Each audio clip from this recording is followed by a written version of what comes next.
Welcome to Senpai, your new home for immersive manga, manhwa, anime-inspired novels, and fantasy audiobook stories. Here, every episode brings you into a world of overpowered heroes, revenge arcs, cultivation journeys, virtual reality games, monsters, magic, and emotional character moments. Whether you enjoy dark fantasy, action, reincarnation, system stories, or epic adventure novels, Senpai is here to turn every chapter into a cinematic listening experience. So relax, put on your headphones, and let the story begin. Subscribe to Senpai and join the journey. World Channel. Holy shit, did anyone else feel that? The ground. It felt like it was shaking. I was outside doing a quest. I thought it was an earthquake. Something must have exploded to the west, right? I saw a golden flash. So bright. Could it be Faustus causing trouble again? Don't blame everything on Faustus. He's a human, not a god. Are you sure he's human? Luminera, Archer Guild. A streak of white light flashed, and Daniel's figure appeared in the guild hall. He rubbed his nose while glancing at the World Channel chat. Though this was a form of indirect praise, seeing it all laid out like this still felt odd. Back already? Shadow Song's voice came from ahead, lazy and unhurried. How did the quest go? Her words abruptly stopped. Those deep, piercing eyes fixed on Daniel, her pupils narrowing slightly. You carry the aura of the angels and that of the royal line, no less. Daniel gave a wry smile. It's a long story. He submitted the quest item, the shattered fragment of the mountain god's heart of mountain, and briefly explained the mountain god's descent into madness. Shadow Song took the fragment and, after listening to Daniel's brief explanation, paused for 3 seconds in silence. Then she lifted her head and looked at him as though he were a monster. The mountain god is a level 75 black gold grade boss. How long did it take you to complete this quest? About an hour? Shadow Song twitched at the corner of her mouth. In her expectations, a normal completion would require at least 50 level, 100 mercenaries working in perfect coordination. As for a solo run, she admitted that the world occasionally produced astonishing individuals, but she hadn't expected there to be one among the adventurers. She paused, her tone complicated. You've done what many wouldn't even dare to dream of doing alone. Daniel smiled. Just lucky, I guess. Lucky. Shadow Song took a deep breath, as if trying to calm herself. You call this luck?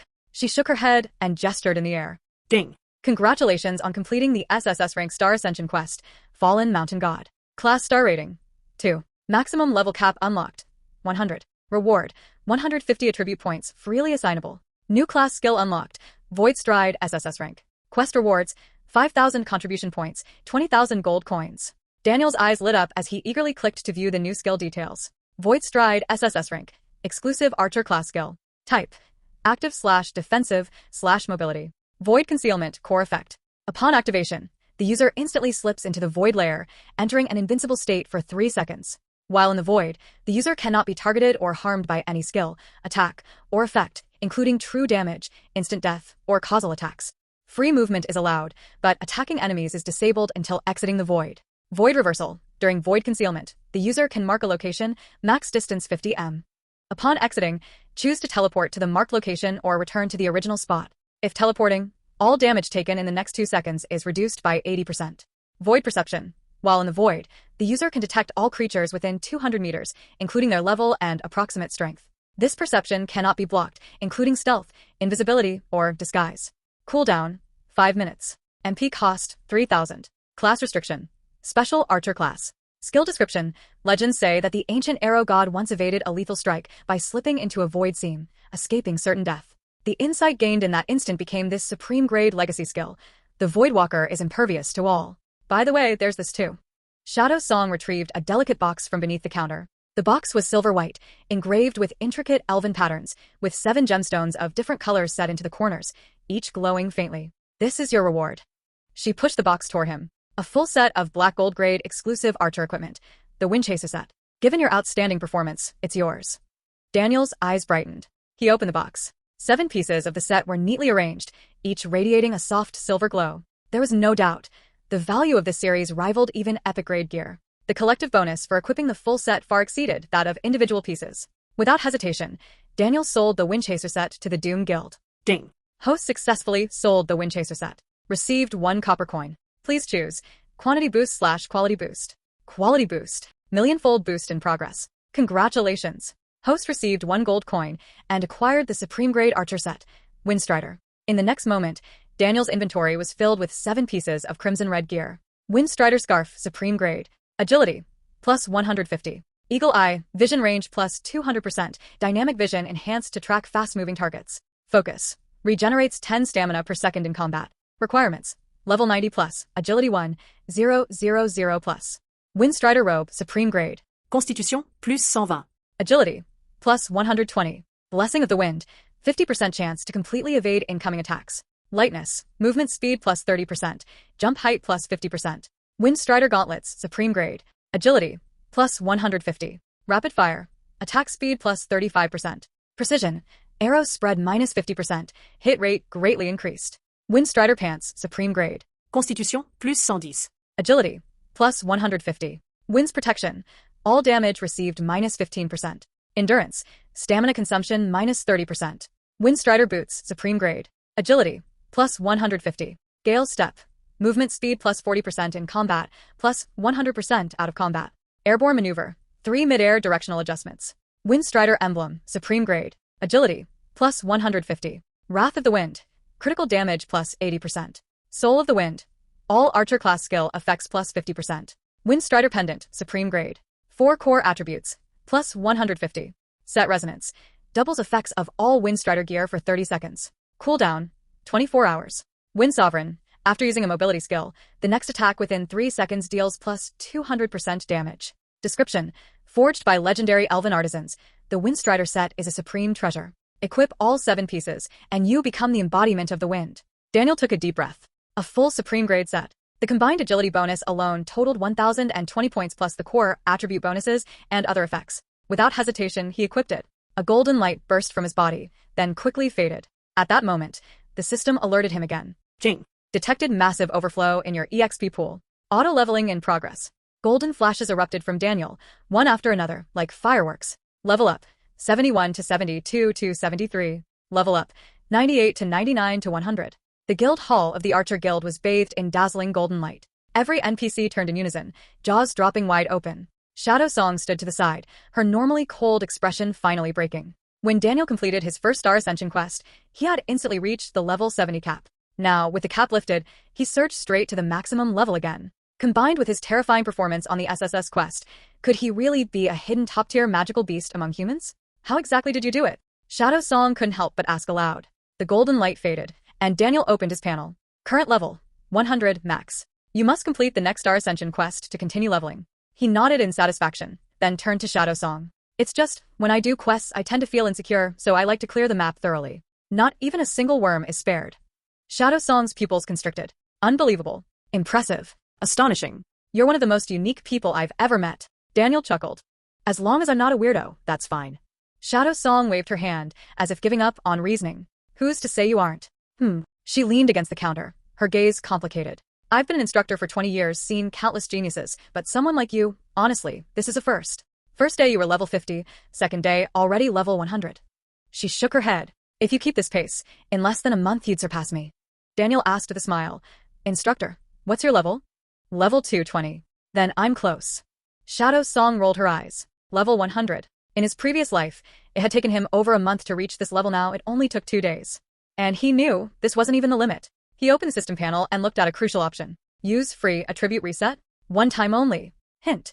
Resetting will grant all attribute points from levels 1 to 100, allowing full redistribution. Players received a one-time free reset upon reaching level 50. This was the game's gift to them. But Daniel, with the heart of balance, didn't even need to think, just max it out. Ding. Resetting attribute points. Reset complete. Total attribute points, 2,250. Levels 1 to 20, 10 points per level, 200 total. Levels 21 to 100, 20 points per level, 1,600 total.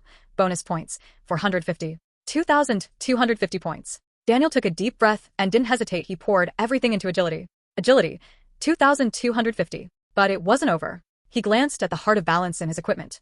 This Supreme Grade gear had the effect of permanently raising all 4 core attributes to the value of his current highest attribute. His highest attribute? Agility, 2,250. Ding. Heart of Balance activated. Recalculating attributes. Strength, 2,250. Intelligence, 2,250. Agility, 2,250 unchanged. Constitution, 2,250.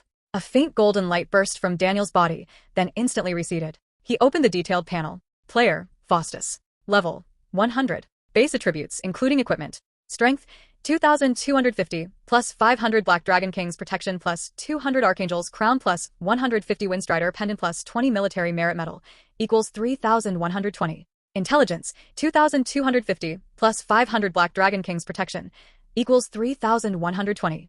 Agility, 2,250 plus 500 Black Dragon Kings protection plus 1,020 Windstrider set equals 4,040. Constitution, 2,250 plus 500 Black Dragon Kings protection equals 3,170. Equipment bonuses aside, Daniel stared at the numbers in silence for 10 full seconds. 4,040 agility. What did this mean? His arrow storm now fired 100 arrows per 100 agility. He could shoot 4,040 arrows at once. It meant his movement speed, attack speed, and evasion rate had reached terrifying heights. His attribute panel now surpassed most fully geared level 300 players. Even more terrifying, all his core stats were now above 3,000. He was no longer the fragile archer of tradition. He had become a near-perfect hexagonal warrior. Daniel clenched his fist, feeling the surging strength within him. Even a level 200 boss would pose no threat now. Shadow Song was still frozen behind the counter. When Daniel glanced at her, she flinched. What are you planning now? I want to take on a quest. Daniel stepped forward. The next Star Ascension quest. Shadow Song looked at him strangely. You just hit level 100. Don't you need a break? Do I look like I need a break? Daniel shook his head. Just give me the quest. Shadow Song studied him for a few seconds, then smiled. Interesting. She pulled a scroll from beneath the counter and handed it to Daniel. Star Ascension quest. World Wept, SSS rank. Quest description. On the day of the world line convergence, the war of all realms will erupt again. You must earn enough world points during the great battle to exchange for the required item, Primordial Crystal. Quest objective. Obtain 1 million world points in the world line convergence event to exchange for 1 Primordial Crystal. Current world points. 0/1 million. Quest rewards. Class star rating +1. Attribute points +300. Unlock new class skill. Unlock level cap. Note. This quest will only be available once the world line convergence event begins. Daniel frowned slightly. World line convergence? In his previous life, he had experienced it 4 times and knew the scale of the battle. It was a massive cross-world event, where world points could be exchanged for rare items. But 1 million world points. He recalled that even the top guilds, using their entire membership, barely earned just over 1 million points. For one person to get 1 million, nearly impossible. Yet Daniel hesitated for only a second before accepting. Shadow Song looked surprised. You're sure? This quest will take a long time and is extremely difficult. I could recommend an SS rank quest instead. The reward is lower, but you could do it immediately. No need. Daniel shook his head. SSS rank fixed rewards. If I miss it, it's gone forever. Shadow Song's eyes reflected a flicker of admiration. Bold. She paused. But are you really capable of waiting that long? Daniel smiled. My strength is far greater than you think. At that moment, the system pinged. Ding. Hidden quest detected completed. Redemption of the corrupted angel. Quest rating. SSS rank. Rewards. 5,000 contribution points, 100,000 gold coins, secret chest ×1. Daniel was stunned. Redemption of the corrupted angel? He remembered the angel prince who had finally regained consciousness, his clear golden eyes, and his smile as he faded away. So this hidden quest came with extra rewards. He opened his inventory and looked at the suddenly appeared treasure chest. Secret chest special. Description. A chest imbued with mysterious strength. Legends say only heroes who complete the highest difficulty hidden quests can obtain it. He opened it. A golden flash appeared, revealing an ancient-looking scroll quietly resting at the bottom. Revival scroll, epic grade / one-time use. Effect. Can be used on an NPC who has been dead for no more than 24 hours, with a 30% chance to resurrect them. Restriction. Only usable on NPCs. Cannot affect players. Description. The last hope left by the Angel King and the Mountain God for Ariel Dawnstar. If purification failed, this scroll could revive him. Unfortunately, this hope was never used on the right person. Daniel stared at the description for a few seconds. He remembered the fading Angel Prince. Even if the scroll had been used at that time, he wasn't sure if it could have cleansed all negative statuses. He fully understood the intention behind the Angel King and Mountain God. After all, a 30% chance is far too low. This scroll was not to be used unless absolutely necessary. The only miscalculation was that even the Mountain God had been directly corrupted by that strength. He shook his head, pushing the thought aside. Then he opened the guild storage and placed the scroll inside. Ding. You sold an item to Doom Guild. Revival scroll, epic grade, for 1 copper coin. Millionfold boost triggered. Item is a special consumable. Choose. Quantity boost / quality boost? Quality boost. Congratulations. You obtained Seraphic Revival, Supreme Grade. Seraphic Revival, Supreme Grade / Forbidden Art. Effect. Sacrifice a massive amount of gold coins to resurrect any deceased NPC. Cost. Dynamically calculated based on the target's level, race, power, time of death, etc. Minimum 1 million gold coins. Restriction 1. The resurrected unit will form a soul contract with you, binding their life and death to your control. Restriction 2. Cannot resurrect NPCs who died of natural old age. Cooldown none. Description: a forbidden supreme-grade technique of the angels. It binds the dead with contract chains. Some see it as sacrilege, others as a blessing. Daniel's pupils constricted slightly as he read the skill description. Resurrect NPCs. And after resurrection, they are permanently bound to him. What did this mean? It meant that, if he wanted, he could assemble an army of top-tier NPCs. All the greats who had perished in history, all the heroes who had fallen for various reasons. So long as he had the gold, he could bring them back. And money was the one thing he now had in abundance. Even better, the skill had only one restriction: it couldn't revive the naturally deceased. This meant any who died in battle, were slain, or died unexpectedly could all be resurrected. Daniel took a deep breath and didn't hesitate to learn the skill. Ding. You have learned Seraphic Revival, Supreme Grade. A golden cross icon appeared in his skill bar. He tried to view the skill details, and countless images flooded his mind. All the historically renowned warriors, the heroes fallen in wars, the gods slain by dark deities. As long as he wished, and had enough gold, he could make them rise again. Of course, the prerequisite was that he could locate their corpses or soul fragments. Daniel suppressed his excitement, silently filing this away in his mind. An NPC army to confront enemies from other worlds, to fight alien races, to oppose dark gods. This idea was enormous, requiring careful planning. But at least now it was possible. At 11 p.m., Daniel sat up in the gaming pod. Outside, night had fallen, and the city lights twinkled in the distance. He stretched his neck and picked up his phone. Bank notifications still flooded in numbers in the billions that made one dizzy. But now? He didn't even feel it. Money? Just a string of numbers. Leaning against his headboard, he closed his eyes and reviewed the day's gains in his mind. Level 100. Core attributes exploded. Full supreme-grade equipment. Supreme-grade skills. Everything was progressing according to plan, hundreds or even thousands of times faster than before his reincarnation. Yet the appearance of the Angel King had sounded a warning. A 12-winged angel, at least level 300, possibly even a legendary grade boss. With his current power, confronting such an enemy would only result in instant death. And the mark of vengeance, although not an immediate threat, stepping into angelic territory would automatically reveal his position. Meaning he must avoid all angel-related maps for the time being. Troublesome. Daniel rubbed his brow. Then he thought, maybe it was an opportunity. The angels were one of the strongest races in this world. Their territories held countless treasures and secrets. If he could find a way to remove the mark or even use it to his advantage. He shook his head, bringing his thoughts back to reality. Now is too early to think about that. The immediate priority: continue strengthening himself, expand his power, and prepare for the upcoming world-line convergence. Plus, he needed to keep an eye on fortress construction in the real world. He opened his phone to check progress. The construction site in the Alpine region had begun, with thousands of workers laboring day and night. The underground fortress framework was already up, with the main structure expected to finish in 2 months. Taking advantage of the time, Daniel purchased a batch of extremely rare materials to strengthen the construction, aiming for absolute structural integrity. Everything was proceeding according to plan. The next morning at 8 a.m., Daniel logged in on time. A flash of white light, and he appeared in the central plaza of Luminera. The crowd was several times larger than yesterday, bustling with activity. Some were teleporting between portals, some calling for parties, some selling items. Daniel ignored them all and opened his pet space. A rocky head peeked out, 2 yellow crystal-like eyes blinking, then the entire body leapt out. Earthmount Dragon. Ancient Dragon, LV-15. Status: awake. Affinity: 100 max. The little stone dragon climbed onto his shoulder, nudging his face with its head, emitting affectionate coos. Daniel laughed, patting its head, then opened its attribute panel. Earthmount Dragon, Legendary Grade. Level 1. Base attributes: Strength, 500, plus per level growth. Constitution: 500. Agility, 100. Intelligence, 100. Skills: Crystal Breath, Stone Hide, Terra Force Immortal. Daniel's eyes brightened. Even at base stats, this pet rivaled mid-level players. With per-level growth in all 4 core attributes, it was a tank among tanks. Daniel glanced at the massive overflow of experience in his EXP pool and didn't hesitate, he shared it. Ding. You shared experience with your pet, Earthmount Dragon. Level up, 16 to 17 to 18. Level up, 75 to 76 to 77. Golden light flashed around the little stone dragon for quite some time. Then it leapt from Daniel's shoulder, its body rapidly expanding in the golden glow. Once only the size of a small puppy, it instantly grew over 3 meters long and more than 2 meters tall. Its rough, rocky skin became even tougher, the scale-like patterns more distinct. A row of stone spikes appeared along its spine, and its tail thickened and strengthened. Its yellow crystal-like eyes glimmered brightly, radiating authority. Earthmount Dragon, Ancient Dragon, LV-77. Current actual attributes: Strength, 2040. Constitution: 2,040. Agility, 870. Intelligence, 870. Daniel nodded in satisfaction. 2040 strength and constitution alone already surpassed many level 100 tank players.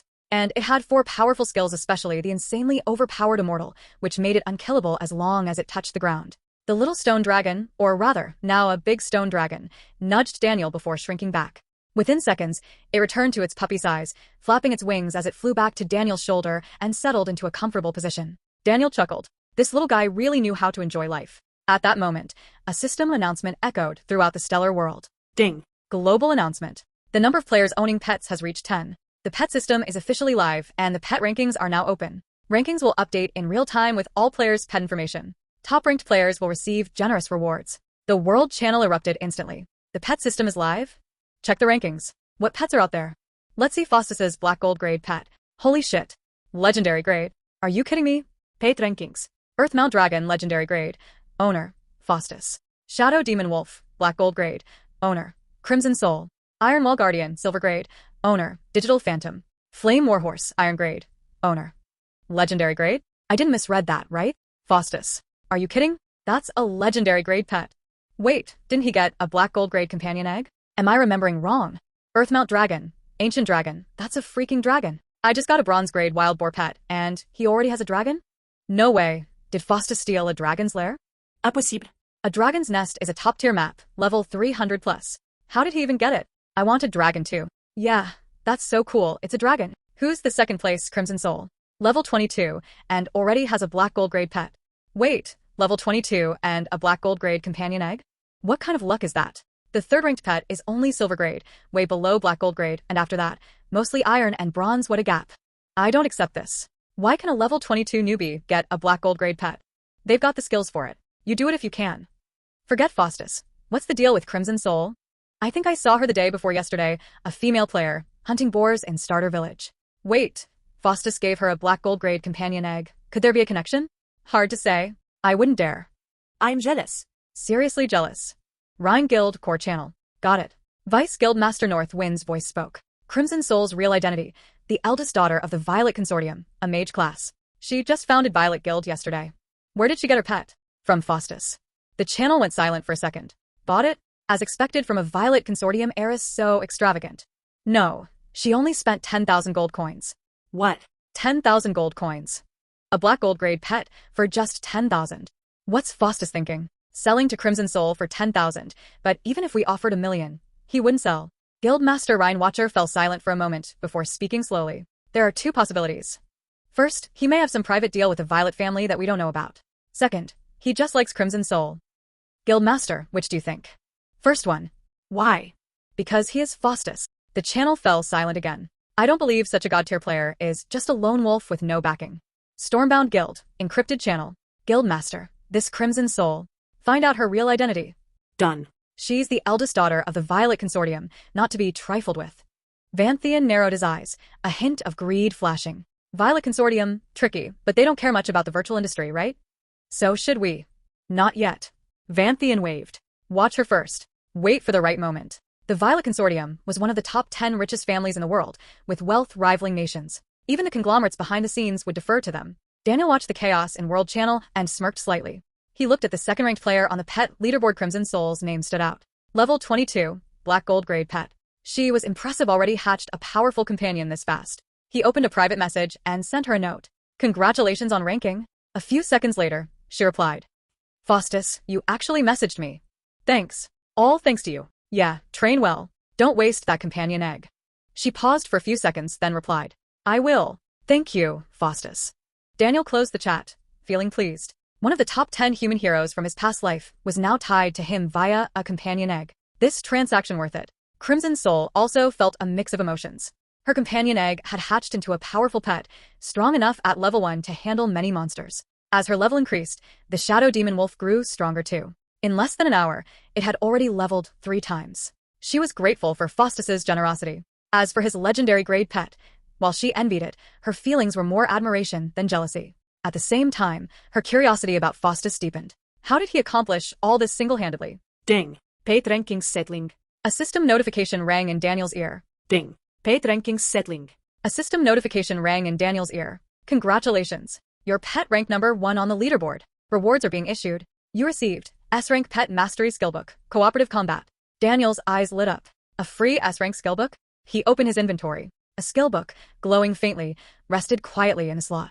The skill effect: the owner can unilaterally share 10% of their attribute points with their pet. Not bad. But Daniel's focus was on whether it was bound. Checking bindings had become second nature to him. Seeing it was unbound, he didn't hesitate, he sold it. Ding. You sold skillbook, cooperative combat S-rank, to Doom Guild for 1 copper coin. Million-fold boost triggered. Choose.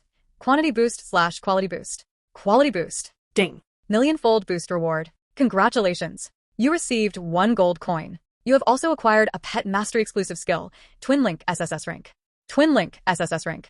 Effect: establish a deep soul link with your pet, granting the following abilities. Skill sharing: use all skills of your pet. Cooldowns calculated independently. Trait sharing: temporarily, 30 seconds. Adopt your pet's core racial traits. Cooldown 1 hour. Attribute resonance: when the pet is nearby, both gain plus 10% to all attributes. Lifelink: you may redirect damage you receive to your pet. Requires pet consent. Description: the ultimate bond between human and pet, allowing your combat power to exceed the sum of its parts. 1 + 1 greater than 2. Daniel took a deep breath. This was a god-tier skill for pets. In his previous lives, he had seen this skillbook once an ordinary player accidentally obtained it, and it sold for a fortune at the auction house. Its effect was insanely practical. 1 + 1 greater than 2. Not a single exaggeration. He glanced at the little stone dragon on his shoulder and immediately decided to learn it. Ding. You have learned. Twin Link SSS rank. Select a pet to link. Earthmount Dragon. Confirm. A golden chain of light extended from his chest, connecting to the little stone dragon. The dragon lifted its head, blinked, and nuzzled his face affectionately. Ding. Link successful.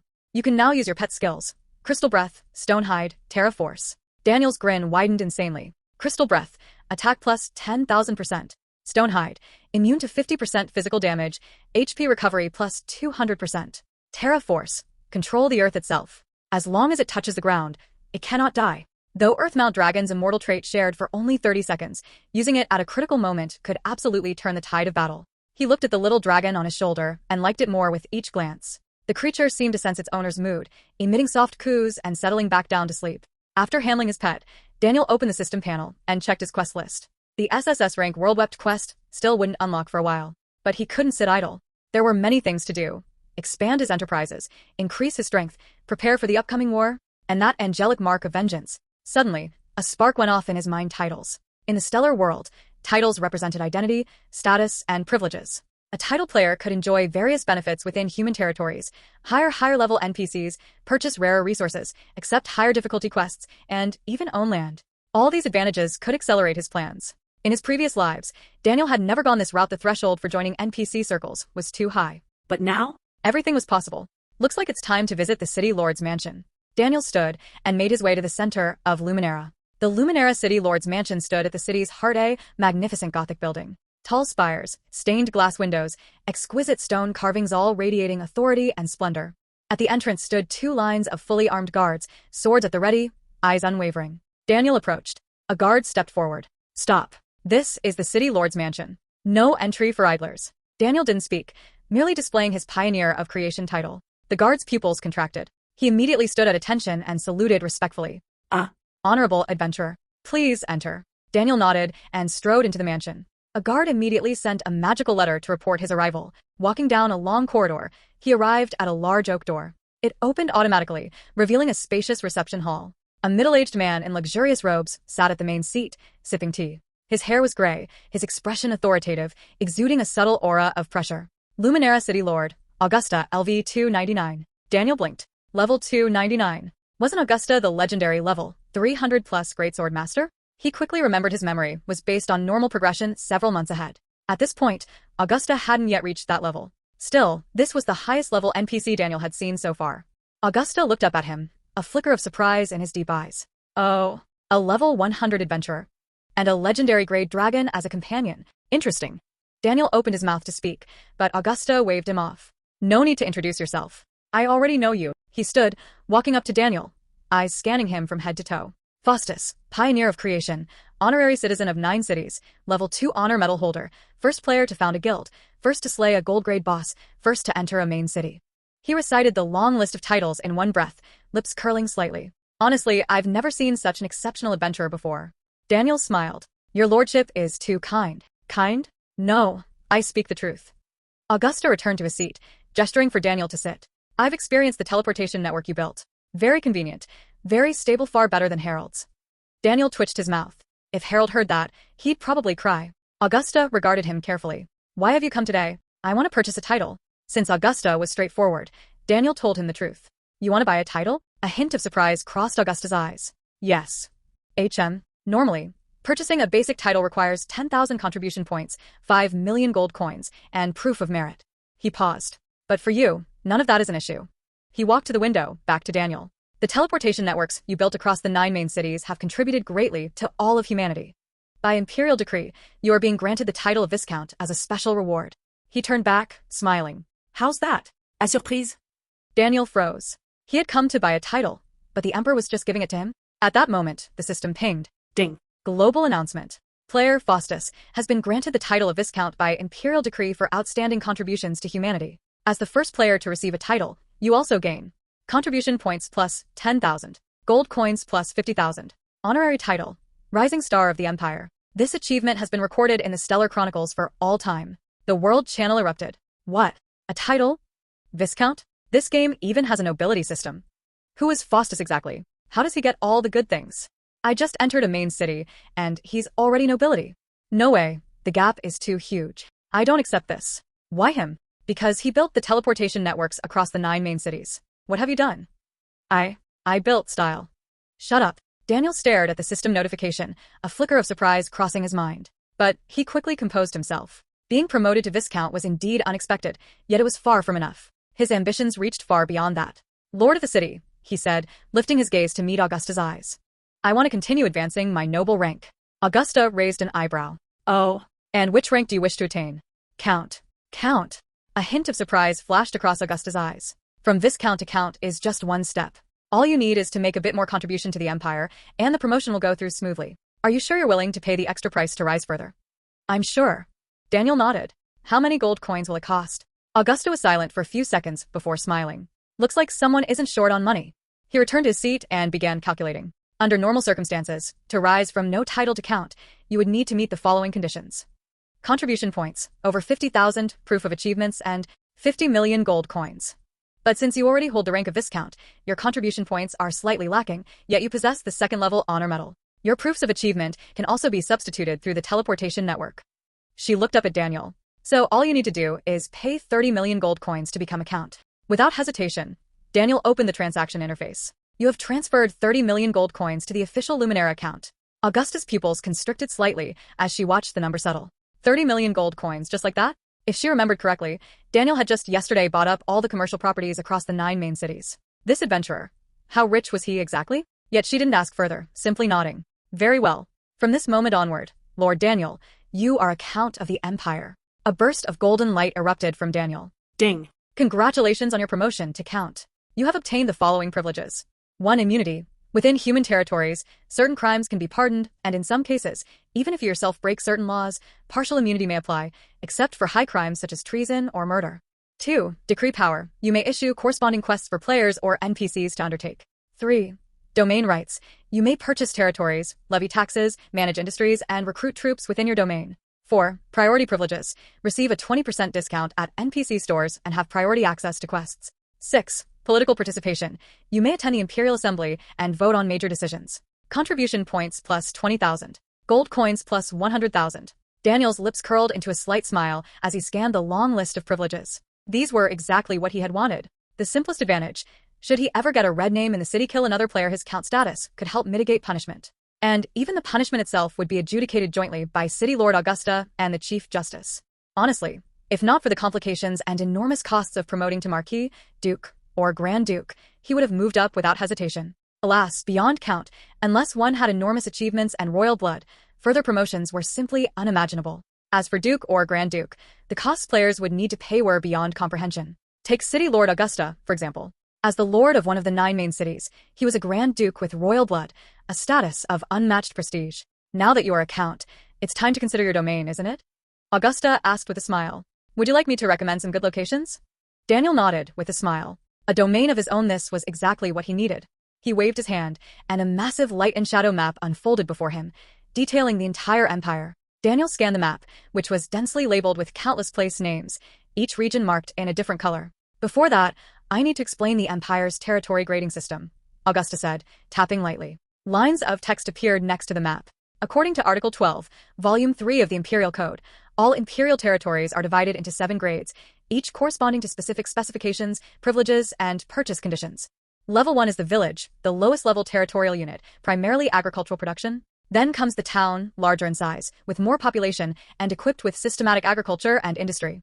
After that come basic city, intermediate city, advanced city, the 9 main cities, and at the center, the imperial capital. As a count, Daniel could currently manage territories up to the basic city level. Hearing the explanation, Daniel quickly decided what he needed. I want a territory of basic city grade. Augusta smiled knowingly, pointing to a blue patch on the map. Here, see this? The Emerald Plains to the east of Luminera. Fertile land, rich resources perfect for agricultural development. Then there's the Emerald Coast to the south. Beautiful scenery, abundant pearls and corals, great for tourism. Or here, the Iron Spine Mountains to the west. Rich in minerals, ideal for mining. She explained each territory, all prime locations brimming with potential. No one would believe that Augusta had no personal motives in making such recommendations. In truth, Augusta had noticed Daniel's talent and also had immense confidence in his potential. In just a few days, he had reached level 100, held the title of legendary grade engineer, and even had a juvenile dragon as a pet. Any one of these alone would attract attention. These wealthy territories were like fat sheep, with extremely high annual tax revenue. Even if Daniel contributed nothing, the taxes alone would greatly increase his merit. If Daniel could make a few more contributions to the empire and govern his domain effectively, a promotion to Marquis within a few years would be entirely possible. Territories were usually tightly held, yet Augusta was willing to allocate some to Daniel. It was, essentially, an investment in him. He saw limitless potential in Daniel. But Daniel paid no attention to these fertile lands. His gaze fell on the northernmost region of the map, a gray area marked with small letters. Polaris City, adjacent to the otherworld abyss, danger level, S. Polaris City. Daniel pointed at the location. Augusta smiled stiffened. It's close to the abyss, and occasionally small-scale demon incursions occur. You don't intend to go there, do you? You're sure? Augusta's expression turned serious. That's not a good choice. Being adjacent to the otherworld abyss, even if the attacks are minor for now, Polaris City will be the first to bear the brunt. Moreover, the climate is harsh, the soil barren, almost no production. Becoming the lord there, forget profit, just surviving will be a challenge. She fixed her gaze on Daniel and asked in a deep voice, "Are you certain you want to go there?" Daniel nodded again. "I'm sure." Augusta fell silent for a few seconds before suddenly smiling. "I see. Developing a domain safely in the heartland would take at least several years before one could accumulate enough merit to be promoted to Marquis. But the frontier was different. As long as you could fend off invasions from other races, your merit would skyrocket. Even long-established marquises and dukes mostly held domains in the borderlands. For them, the other races were both a threat and a source of glory. Augusta, however, shook his head. "Young man, having courage is admirable, but the frontier is no easy place. You could lose your life at any moment." Daniel smiled. "I know." A flicker of admiration crossed Augusta's eyes. "All right, since you've made up your mind, I won't stop you." He tapped on the map, and the territory of Polaris City immediately lit up. Polaris City, basic city. Area, 500 square kilometers. Population, 30,000 humans. Current status, normal. Purchase price, 100 million gold coins, 10% discount for counts. Lord rights. Collect taxes within the domain, up to 10%. Manage industries, recruit armies, up to 5,000 troops, issue quests, etc. Daniel paid immediately. Gold coins minus 90 million. Ding. Congratulations. You are now the Lord of Polaris City. Current territory, Polaris City and surrounding areas. Lord rank, count. Term, lifetime, non-hereditary. Daniel exhaled deeply after reviewing the territory information. With the status of count and his own domain, many things would now become much easier. At that moment, Augusta also closed the map. After a brief hesitation, he looked at Daniel. "By the way, there's something I'd like to ask you for help with." Daniel raised an eyebrow. "Go ahead. Luminera has run into some trouble recently." Augusta paused. "The Intelligence Bureau discovered some anomalies while investigating the other races. But we're short on manpower and need someone to assist." He looked at Daniel. "Are you interested?" Ding. Special quest triggered. Augusta's commission. Quest objective. Report to the Intelligence Bureau for detailed instructions. Accept? Daniel's heart stirred. Information on the other races? Judging by Augusta's hesitant expression, if his status and rank hadn't just been elevated, he would never have been entrusted with such a sensitive mission. And naturally, for a mission of such significance, the rewards would surely be considerable. "I'll take this quest," he said. After leaving the Lord's Manor, Daniel didn't rush to the Intelligence Bureau. There was something more important he needed to handle first. The Commercial Management Office. It was a refined 2-story building next to the Lord's Manor. Pushing open the door, Daniel entered a tastefully decorated space with redwood floors and oil paintings on the walls. A middle-aged man in a well-tailored suit stood behind the counter, smiling at him. Stephen, Chief of Luminera Commercial Management. Epic Grade NPC. Welcome, Your Grace. Stephen greeted respectfully. How may I assist you today? Daniel withdrew his thoughts and spoke directly. I want to hire NPCs. Very well. What rank of NPCs do you require? The top tier. Stephen's eyes widened slightly. Top tier NPCs? Your Grace, hiring top tier NPCs is not inexpensive. Money isn't an issue, Daniel interrupted. I need the following types: commercial management, financial auditing, store operations, logistics coordination, and city construction. At least 10 NPCs in each category, all top tier. Stephen froze for 3 seconds, then took a deep breath. Your Grace, are you certain? Certain. Then, please wait a moment. He turned and went into a back room. A few minutes later, he returned holding a thick stack of documents. This is the current list of available top-tier NPCs, 127 in total. Their hiring costs vary, but on average, each requires about 100,000 gold coins per month. 127 NPCs at 100,000 each, a total of 12.7 million gold coins per month. Stephen expected Daniel to be intimidated by the number, but Daniel simply nodded. Hire them all. All of them? Stephen's hand shook so much that the stack of papers nearly fell. Your Grace, are you sure it's all of them? Absolutely. Daniel opened the transaction interface and transferred the funds. You have transferred 15 million gold coins to the Luminera Commercial Management Office, including deposit.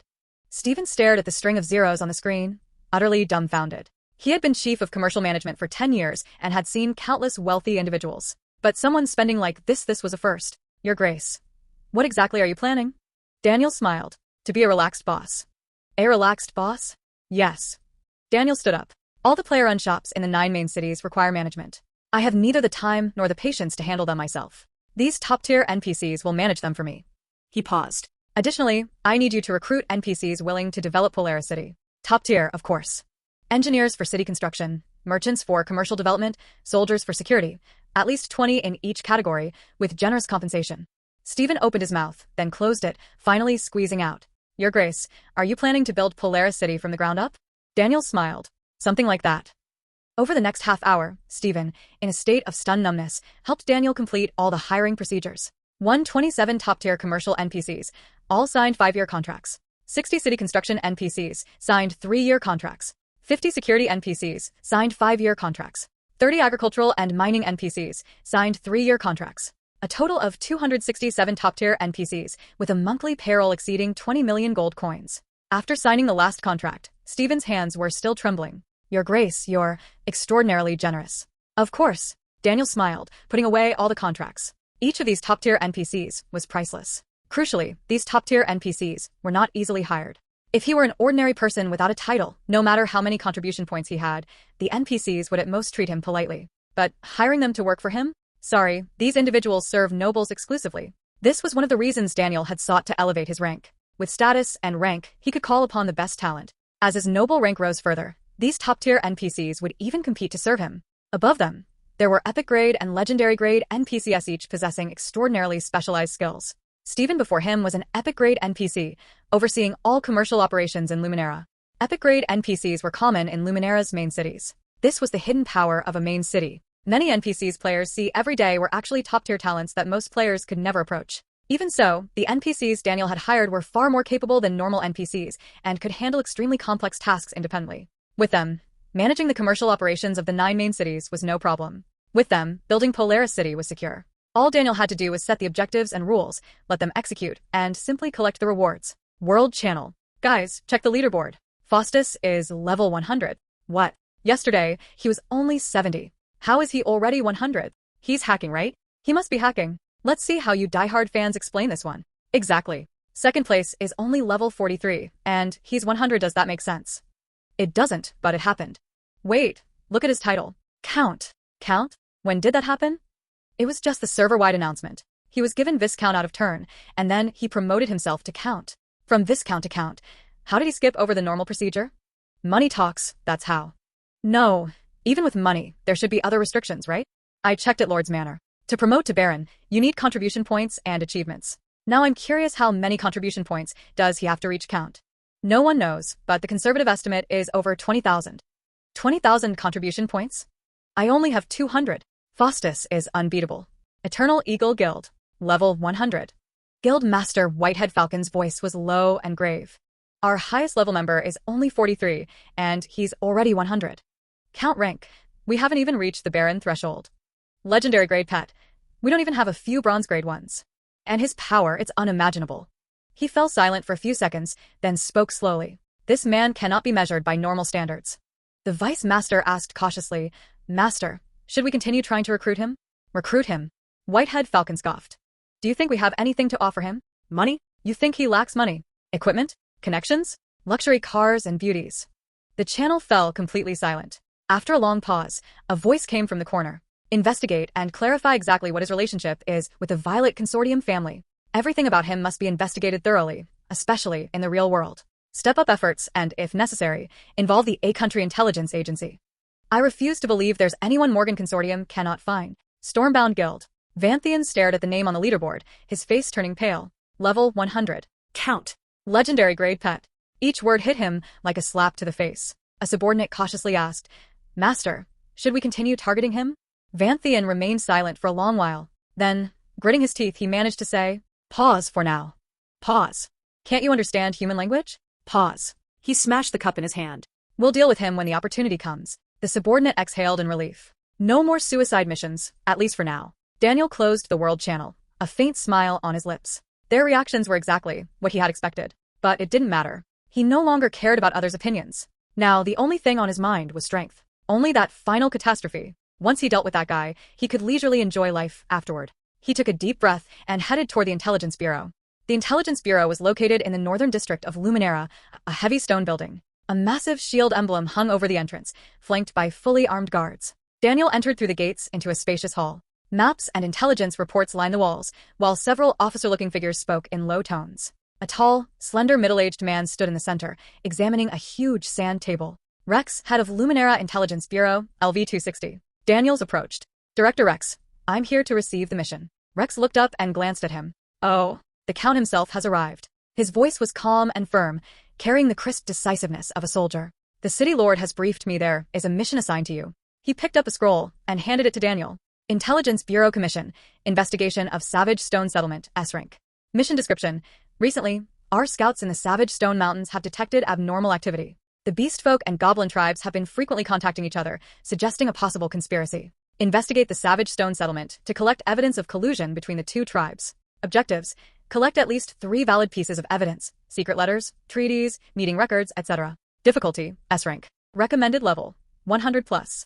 Time limit, 7 days. Rewards, contribution points plus 5,000, merit points plus 3,000, gold coins plus 100,000, Intelligence Bureau treasure chest ×1. Daniel read the mission description, and memories of past lives flickered through his mind. During the early stages of previous server openings, these two races had always been hostile toward each other. Beast folk looked down on goblins, considering them inferior. Goblins feared beast folk and fled whenever they appeared.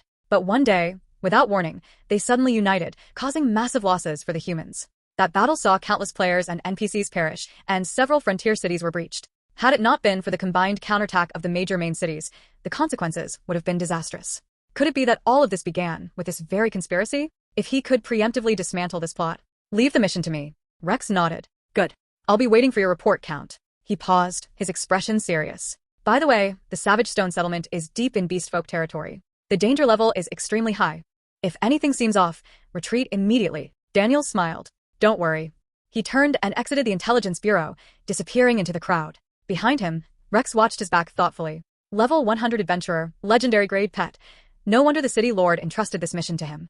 He shook his head and returned to studying the intelligence in front of him. Daniel looked up at the sky as he left the bureau. Savage Stone Mountains, the heart of beast folk territory. With his current strength, he could face even a level 200 boss without worry. And he still had so many trump cards. He patted the little stone dragon on his shoulder. The small creature was still asleep, softly snoring. Daniel smiled and strode toward the portal. Savage Stone Mountains. The sky was gray, clouds low and oppressive, and the air carried a wild, untamed scent. A white flash appeared, and a figure materialized on the edge of the Savage Stone Mountains. This location lay in the northwest corner of human territory. Farther north stretched an endless, primeval forest. Daniel checked his map for orientation. Savage Stone Settlement, the main Wolfkin settlement, lay ahead, at the junction of plains and forest. Once he understood the general direction, Daniel folded his map and sped toward the target. Half an hour later, a settlement appeared in the distance. It was a typical beast folk-style camp. No walls, no fortifications, just hundreds of massive animal skin tents scattered about. At the center was a huge fire pit plaza. Between the tents, countless wolfkin warriors patrolled back and forth, their vigilance extreme. Daniel carefully studied the wolfkin. They could be roughly divided into two types. One type was the upright, intelligent wolfkin. They were burly, averaging over 2 meters in height, covered in gray-brown fur, with wolf heads and humanoid bodies, eyes gleaming with intelligence. They wore simple leather armor and carried spears, battle axes, and other weapons, clearly the warrior class of the settlement. The other type were quadrupedal, primal wolf creatures. These were true wolves, only 2 or 3 times the size of earth wolves. Their shoulders stood over 1.5 meters high, muscles rippling across their bodies, fangs bared, eyes fierce. They possessed no intelligence and followed the wolfkin warriors' commands completely. They were the wolfkin's most famous strategic asset, the mounts of the wolf cavalry. Daniel narrowed his eyes. Wolf cavalry. In his previous life, he had seen the destructive power of the wolf cavalry. When deployed en masse, a wolf cavalry charge was a battlefield reaper. Fast, explosive, and ferocious, the same number of human cavalry could not stand against them. 1,000-strong wolf cavalry could even break a 5,000-strong elite human army. This was one of the most elite units of the beast folk, a strategic resource humans had long coveted, of course, tamed. Daniel shifted his gaze from the wolf cavalry and continued observing. Besides wolfkin, there were a few humans in the settlement.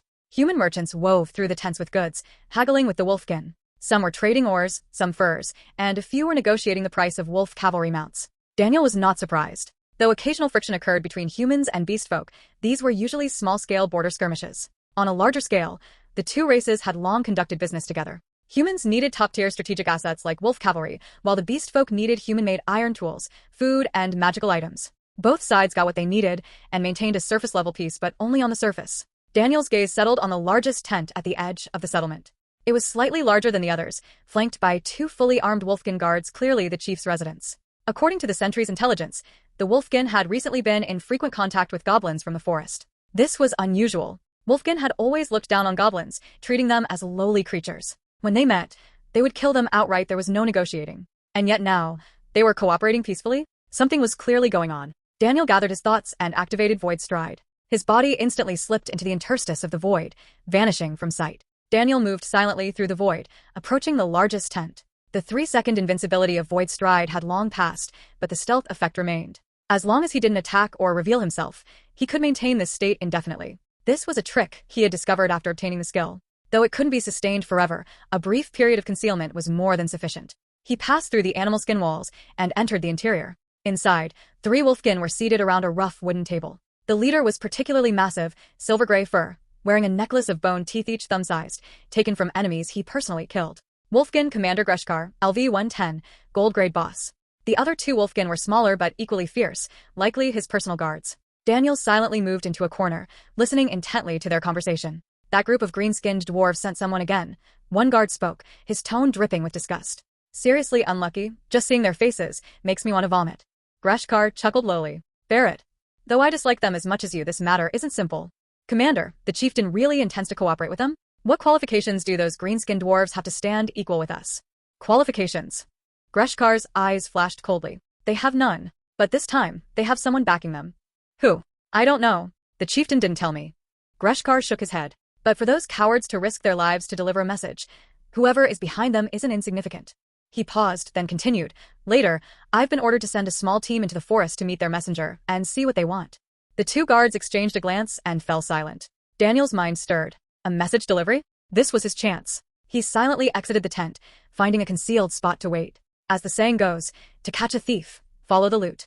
Even if the humans suspected collusion between the wolfkin and goblins, until they had concrete evidence, they had to maintain a facade of peace. Meanwhile, human intelligence agents had already withdrawn all merchants from the wolfkin settlement. This wasn't a problem for the wolfkin, especially at this critical time. With the human merchants gone, operations were far easier. By evening, a wolfkin cavalry unit of over 100 set out from the settlement, heading north toward the primeval forest. But they didn't notice a faint shadow trailing behind them. At the forest edge, the wolfkin cavalry halted.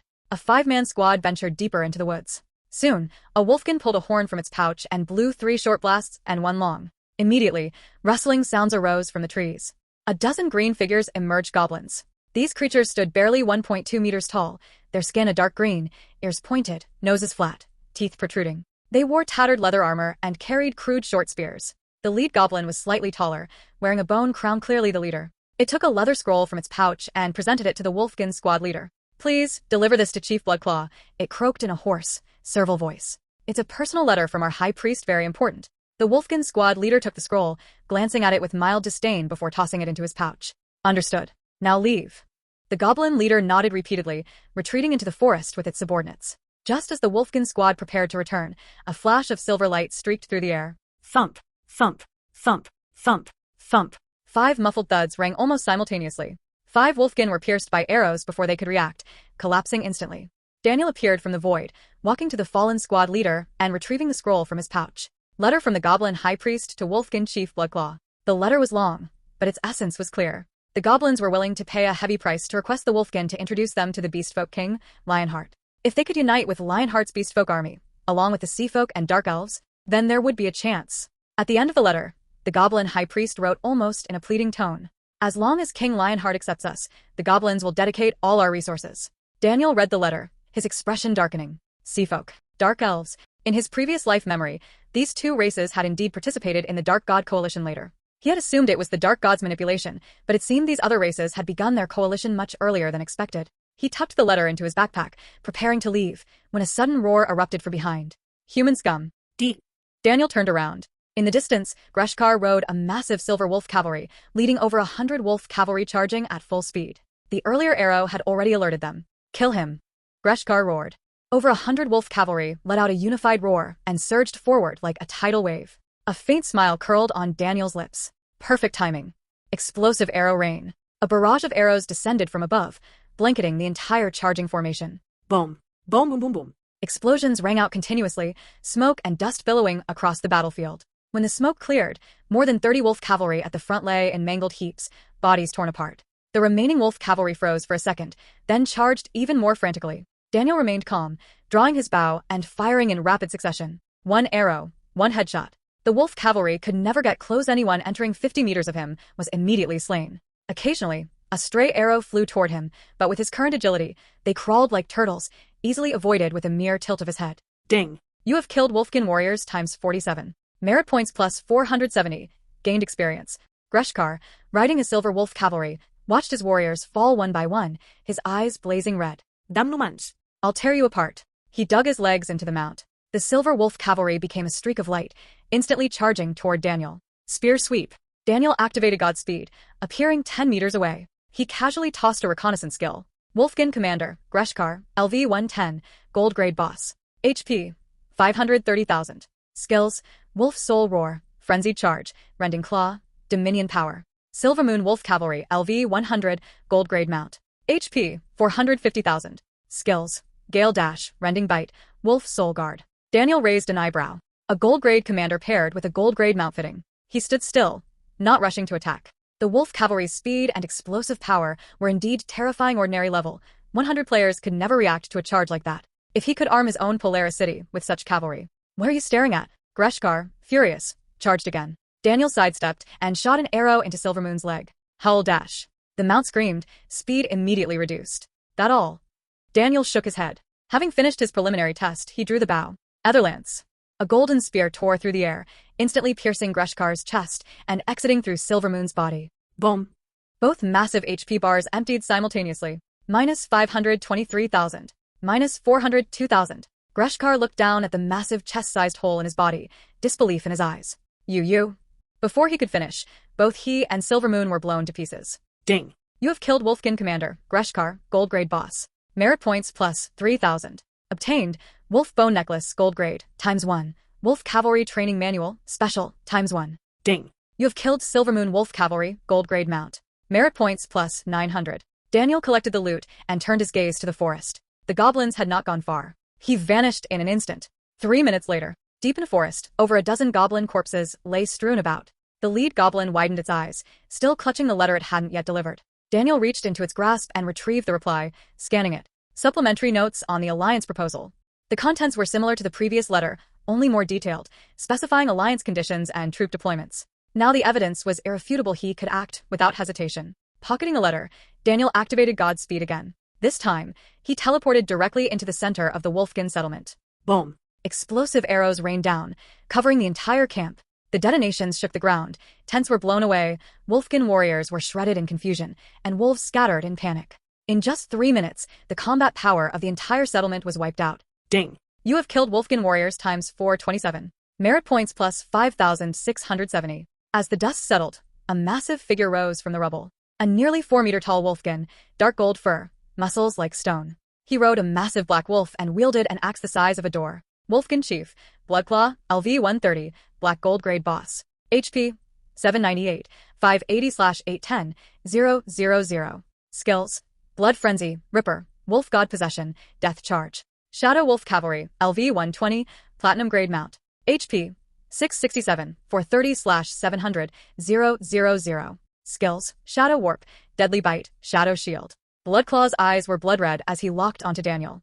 Human. You shady.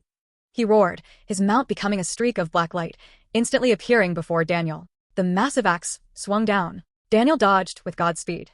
Bloodclaw followed, warping through shadows with terrifying speed. One rider, one mount, their attacks came like a raging storm. But Daniel remained calm, observing while dodging. 3 minutes later, he nodded. Not bad. You're capable. Bloodclaw roared.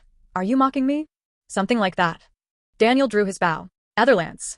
The golden spear pierced Bloodclaw's chest instantly and exited through shadow. Boom. Minus 650,600. Minus 420,000. Both massive HP bars vanished simultaneously. Boom. Bloodclaw and Shadow were shredded to pieces. Ding. You have killed Wolfkin Chief, Bloodclaw, Black Gold Grade Boss. Merit points plus 5,000. Obtained, Bloodclaw's War Axe, Black Gold Grade, ×1. Wolf God Totem, Epic Grade, ×1. Ding. You have killed Shadow Wolf Cavalry, Platinum Grade Mount. Merit points plus 1,500. Obtained, Shadow Wolf Cavalry Pup, Platinum Grade Companion Egg, ×1. Daniel collected the loot and surveyed his surroundings. At the edge of the settlement, the surviving Wolfkin elderly, weak, and women and children cowered together, staring at him in terror. No one dared resist. Those who resisted, the fate of being torn to pieces lay right in front of them. An old Wolfkin trembled forward and felt his knees. Please spare us, my lord. Daniel looked at him, silent for a few seconds. Submit or die? The elder pounded the ground desperately. Submit. We want to live. Please, let us live. Good. Daniel pulled a contract from his pocket. Servant contract special. Effect. Upon signing, the signee becomes a permanent servant of the contract holder. Betrayal or resistance results in soul annihilation. Sign it and take your people. Leave here forever and go to Polaris City. From now on, you are my servants. The old Wolfkin glanced at the remaining elders, women, and children, grief flickering across his eyes. But in the end, trembling, he accepted the contract, signing it without even reading its contents. Preserving the bloodline of the Wolfkin was already a tremendous mercy. As for becoming a servant, compared to death, it was meaningless. The other surviving Wolfkin followed suit, signing one by one. Over 300 in total, mostly elders, women, and children along with some young, underage Wolfkin. Daniel pocketed the contracts, his gaze sweeping across the shivering Wolfkin. Go to Polaris City. Live differently, and train the Wolf Cavalry for me.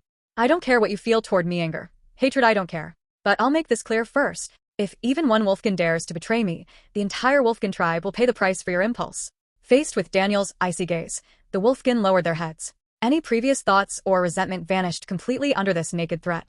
However, rest assured, so long as you are loyal, I will never wrong you. The old Wolfkin nodded repeatedly. Yes. Yes. Yes. We will serve faithfully. Daniel nodded, activated Godspeed, and vanished in an instant. Luminera Intelligence Bureau. Daniel appeared silently in the main hall. Rex was at his desk, studying something, and looked up at the sound. You're back? Was there an accident? His words cut off abruptly. Daniel placed 3 items on the desk before him. A handwritten letter from the Goblin High Priest. A cooperation request from the Wolfkin Chief. An identity token of the Wolfkin Chief. Evidence. Daniel's words were concise. Rex froze for 3 seconds, then grabbed the letters, quickly scanning them. The longer he read, the grimmer his expression became. After finishing the last letter, he looked up at Daniel. Are you certain these are genuine? I took them personally from the Goblin Messenger and the Wolfkin. Rex fell silent for a few seconds, then exhaled deeply. Good. Very good. Ding. Congratulations on completing the Intelligence Bureau Commission, Savage Stone Settlement Investigation, S rank. Mission rating, SSS, overachieved. Rewards, contribution points plus 8,000, merit points plus 5,000, gold coins plus 20,000. Rex regarded him, admiration clear in his eyes. To be honest, I thought you'd need a week, perhaps even support. Yet you returned in a single day, with so much evidence. He paused. Count, you are the most capable adventurer I've ever seen. Daniel smiled. Is there a follow-up? There is. Rex pointed to an area on the map. Doom Green Forest Core Goblin Settlement.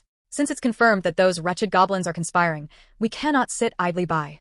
I have a new mission for you. Ding. Follow-up quest triggered. Threat in Doom Green Forest, SS rank. Quest description: travel to Doom Green Forest, investigate goblin activities, and weaken their strength as much as possible. Objectives: gather intelligence on goblin intentions. Merit points awarded per goblin killed, 1 to 100, depending on level. Time limit: 2 months. Rewards: determined by mission completion progress and kill count. Daniel's eyes lit up. Killing goblins earns merit points? This is basically a point-grinding opportunity. But he didn't immediately accept. Instead, he asked, "Can I release this mission to other adventurers?" Rex was momentarily stunned. I'm a count. I have the authority to issue quests. Daniel smiled. Besides, there's a limit to how many I can kill alone. If I mobilize all adventurers, the efficiency will be much higher. Rex paused, then smiled. Clever. All right, you may, but there's a condition. First, you must submit a detailed operational plan. Execution requires the city lord's approval. Daniel nodded. No problem. After leaving the Intelligence Bureau, Daniel went straight to the Lord's Manor. Augusta listened to his plan, thoughtful for a few seconds. Are you sure you want to do this? Absolutely. Mobilize all adventurers to kill goblins. Do you understand the implications? I do, Daniel said. The goblin tribe will come into open conflict with humans, which may affect border security. But please trust that with adventurers' strength, we can defend the borders and protect all Imperial citizens. And at the same time, this will greatly weaken the goblin forces, improving border safety, trade security, and tax stability. This benefits Luminera and the entire Empire. Augusta stared at him for a moment, then smiled. You've got guts, I'll give you that. He picked up his pen and signed the operational plan. Go ahead. I approve. With approval secured, Daniel immediately began setting up the event.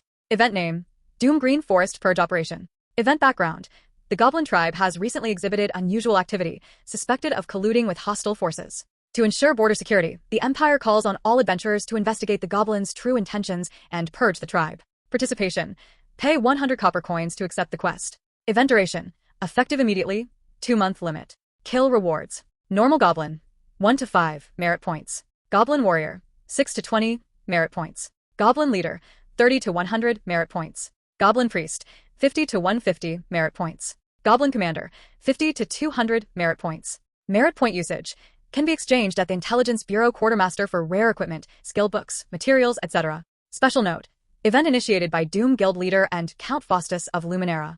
3/10 of all merit points gained from goblins will automatically be given to the event initiator to offset costs. Daniel double-checked everything, then clicked publish. The next second, the world channel exploded. Holy shit, what's happening? Doom Green Forest Purge Operation? Kill goblins for merit points. Merit points can be exchanged for what? Let me see. Holy shit, even gold-grade equipment. This event was started by Faustus? He's only level 100, how can he publish an event? He's a count, got it? Counts have the authority to issue quests. I'm so salty. I'm seriously salty. Team up. Anyone want to farm goblins together? Please take me.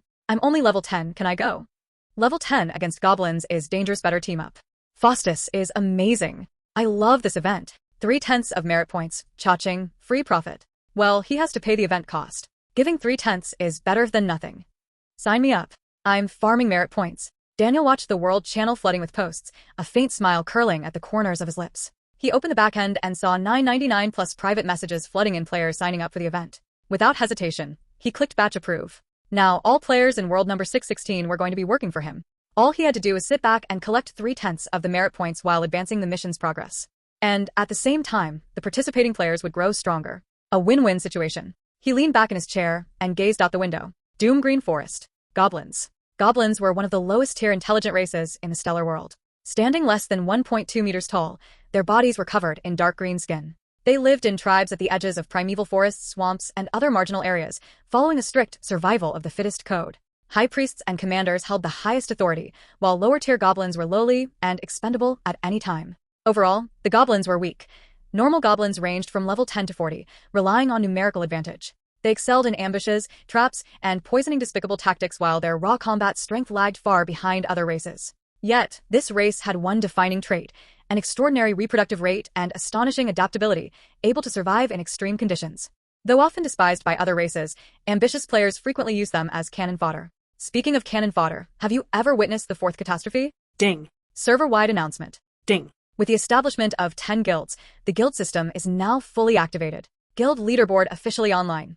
All guilds will be ranked in real time. Players who strive to build their guilds have a chance to be recorded in stellar history. Golden light flashed as system announcements flooded the world channel. Guild leaderboard. First, Doom, LV3. Leader, Faustus. Second, Eternal Eagle Guild, LV2. Leader, Whitehead Falcon. 3rd, Ragnarok LV2, Leader, Duskfang. 4th, Rhine LV1, Leader, Rhine Watcher. 5th, Violet LV1, Leader, Crimson Soul. 6th, World Channel. Holy shit, the guild leaderboard is finally live. Wait, why is Doom Guild in first place again? Faustus is eternal legend. I want to join Doom Guild. Anyone know how? Don't even think about it. They're not recruiting right now. I can wait. I'll wait forever only Doom Guild. Daniel smirked at the system notification. He opened his mail. Ding. Congratulations. Your guild, Doom, has ranked first on the guild leaderboard. Ranking rewards, contribution points plus 1,000. Gold coins plus 10,000. Mysterious supply chest times 1. He casually opened the supply chest. Obtained. SS rank construction blueprint. Aurea garden. Obtained. Rare materials times 20. Obtained. Advanced reinforcement stones times 10. Daniel's gaze sharpened. Construction blueprint? He opened the detailed description. Aurea garden. SS rank guild building. Type. Guild headquarters building / subclass enhancement. Area. 500 square meters. Construction requirements. Guild LV, 3+, must own a guild base, consume required resources. Effects. Divine Blessing. All subclass players within the garden gain plus 20% success rate and plus 50% proficiency gain while crafting or studying. Inspiration Burst. Chance to trigger Inspiration Burst state, producing higher quality items, 5% chance. Garden Rest.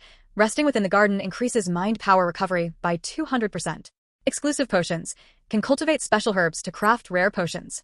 Description. A magical garden passed down by the elves, imbued with the blessing of the nature god. Here, every craftsman can unleash their potential beyond their limits. Daniel's eyes shone. SS rank building blueprint. Subclass enhancement. He knew better than anyone in the stellar world how crucial subclasses were. Alchemists could brew potions, blacksmiths craft equipment, enchanters strengthen attributes, and scribes create scrolls. A guild's strength didn't just depend on combat players, but also on its support players.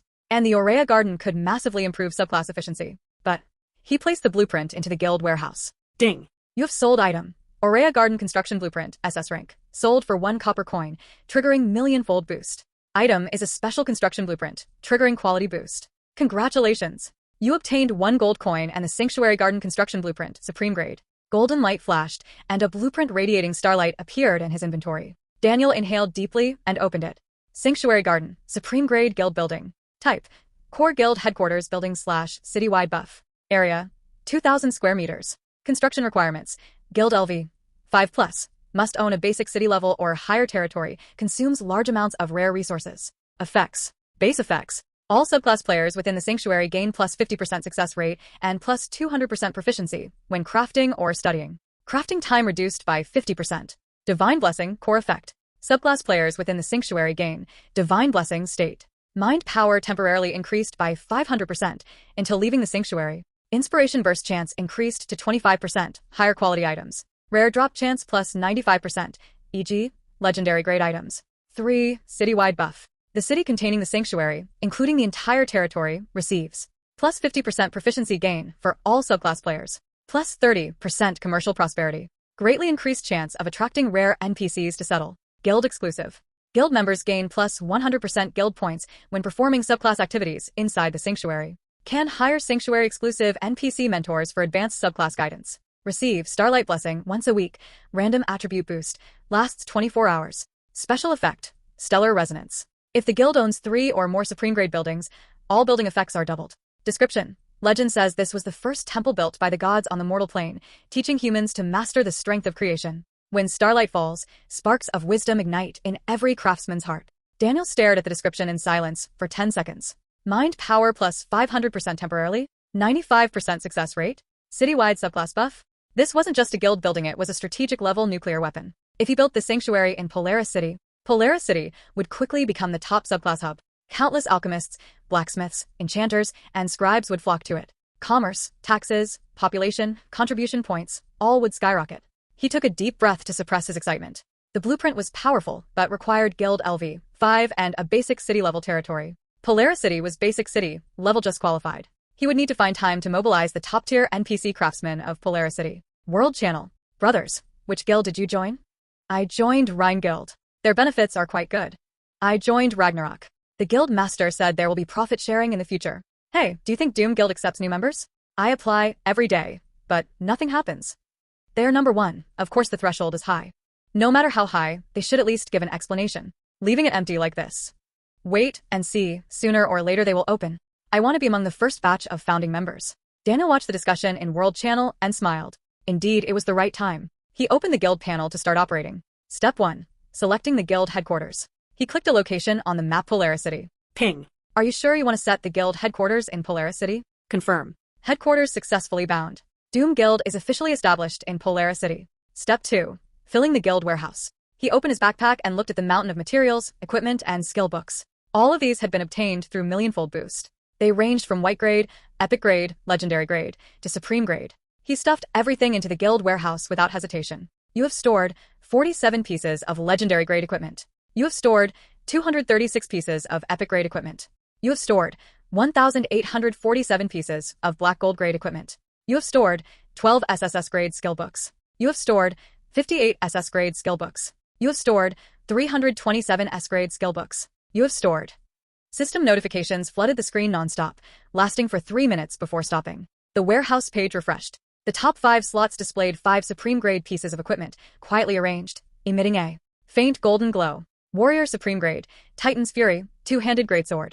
Mage Supreme Grade, Star Staff. Archer Supreme Grade, Sunchaser Bow. Priest Supreme Grade, Ode to Life, Staff. Summoner Supreme Grade, Covenant of All Souls, Tome. Below were the Legendary Grade, Epic Grade, and Black Gold Grade equipment in layers, dazzlingly arranged. Each piece indicated its required guild points for exchange. The amounts ranged from tens of thousands to millions, clearly labeled. Step 3. Guild Level Upgrade. Ping. Do you want to spend 10 million gold coins to upgrade the guild to level 4? Confirm. Ping. Do you want to spend 50 million gold coins to upgrade the guild to level 5? Confirm. Ping. Do you want to spend 200 million gold coins to upgrade the guild to level 9? Confirm. Golden light flashed continuously as the guild level surged. Doom Guild current level, LV.9. Maximum members, 100 million. Guild skill slots, 5,000. Guild warehouse capacity, 1 million slots. Step 4. Member rank system. Daniel opened the settings panel and began setting ranks. Member levels. F rank, apprentice member. Initial level. E rank, official member, 1,000 guild points. D rank, elite grade member, 5,000 guild points. C rank, core member, 20,000 guild points. B rank, steward, 100,000 guild points. A rank, founder, 1 million guild points. S rank, counselor, requires guild master approval. SS rank, vice guild master nominee. Special contributions. SSS rank, honorary vice guild master. Special contributions. Guild point acquisition methods. Completing guild missions. Donating materials. Participating in guild activities. Special, can be purchased with gold coins. 10 gold coins equals 1 guild point. Step 5. Setting the joining threshold. Daniel thought for a moment and entered a number. Joining the guild requires 100 copper coins. It was called a threshold but actually was just a procedural fee to interact with the system. 100 copper coins was affordable to anyone. Moreover, joining didn't guarantee retention. The real selection would come later. Everything was ready. Daniel posted a recruitment message in World Channel. Doom Guild is now officially recruiting. Guild level, LV.9. Guild headquarters, Polaris City. Guild benefits. Warehouse open, equipment, skill books, and materials below epic grade, redeemable with guild points. Display of high-level equipment, supreme grade items waiting for you. Daily guild missions, easily earn guild points. Regularly organized instances and boss events. Joining conditions. Only for players from Universe 616. Pay 100 copper coins as a joining fee. Click to apply. Instant approval. Limited slots. First come, first served. World Channel paused for a second, then completely erupted. What the heck? Level 9? Did I see that right? I just saw Doom Guild at level 3. How did it jump to 100? What? Supreme grade equipment. What is that? Is this a guild warehouse or an artifact museum? Only for Universe 616. I'm 616. Hahaha, I want to join. 100 copper coins to enter? That's basically free. Charge. Daniel's system panel began flashing wildly. Player Celestial Singer. Applied to join the guild. Player Black Falcon. Applied to join the guild. Player T-Rex Warrior. Applied to join the guild. Player. Applications came like snowflakes, thousands per second, the alert sounds blending together, impossible to count individually. Daniel opened the batch operation and selected Approve All. Ping. New members joined, 327. Ping. New members joined, 1,847. Ping. New members joined, 5,236. The guild channel was instantly flooded with newcomers. Holy shit, I'm in. Brothers, I'm new here. Please take care of me. Can each give me a copper coin? Where's the warehouse? I want to see. Holy shit. Holy shit. This warehouse. I'm blinded. Supreme grade equipment. Is this real? 47 legendary grade pieces. I counted. 47 in total. 12 SSS grade skill books. I see them. Is this even possible? The server is only 3 days old. How rich is this Faustus? I'm not leaving. No way, I'm staying. No, I'll report Faustus. This is blatant cheating. Ban him now. Why only Universe 616? Universe 666 players are rejected? Doom Guild is doomed. That's right, from now on, anyone from Doom Guild must be killed until no one dares to join. Faustus, you'd better give us a chance.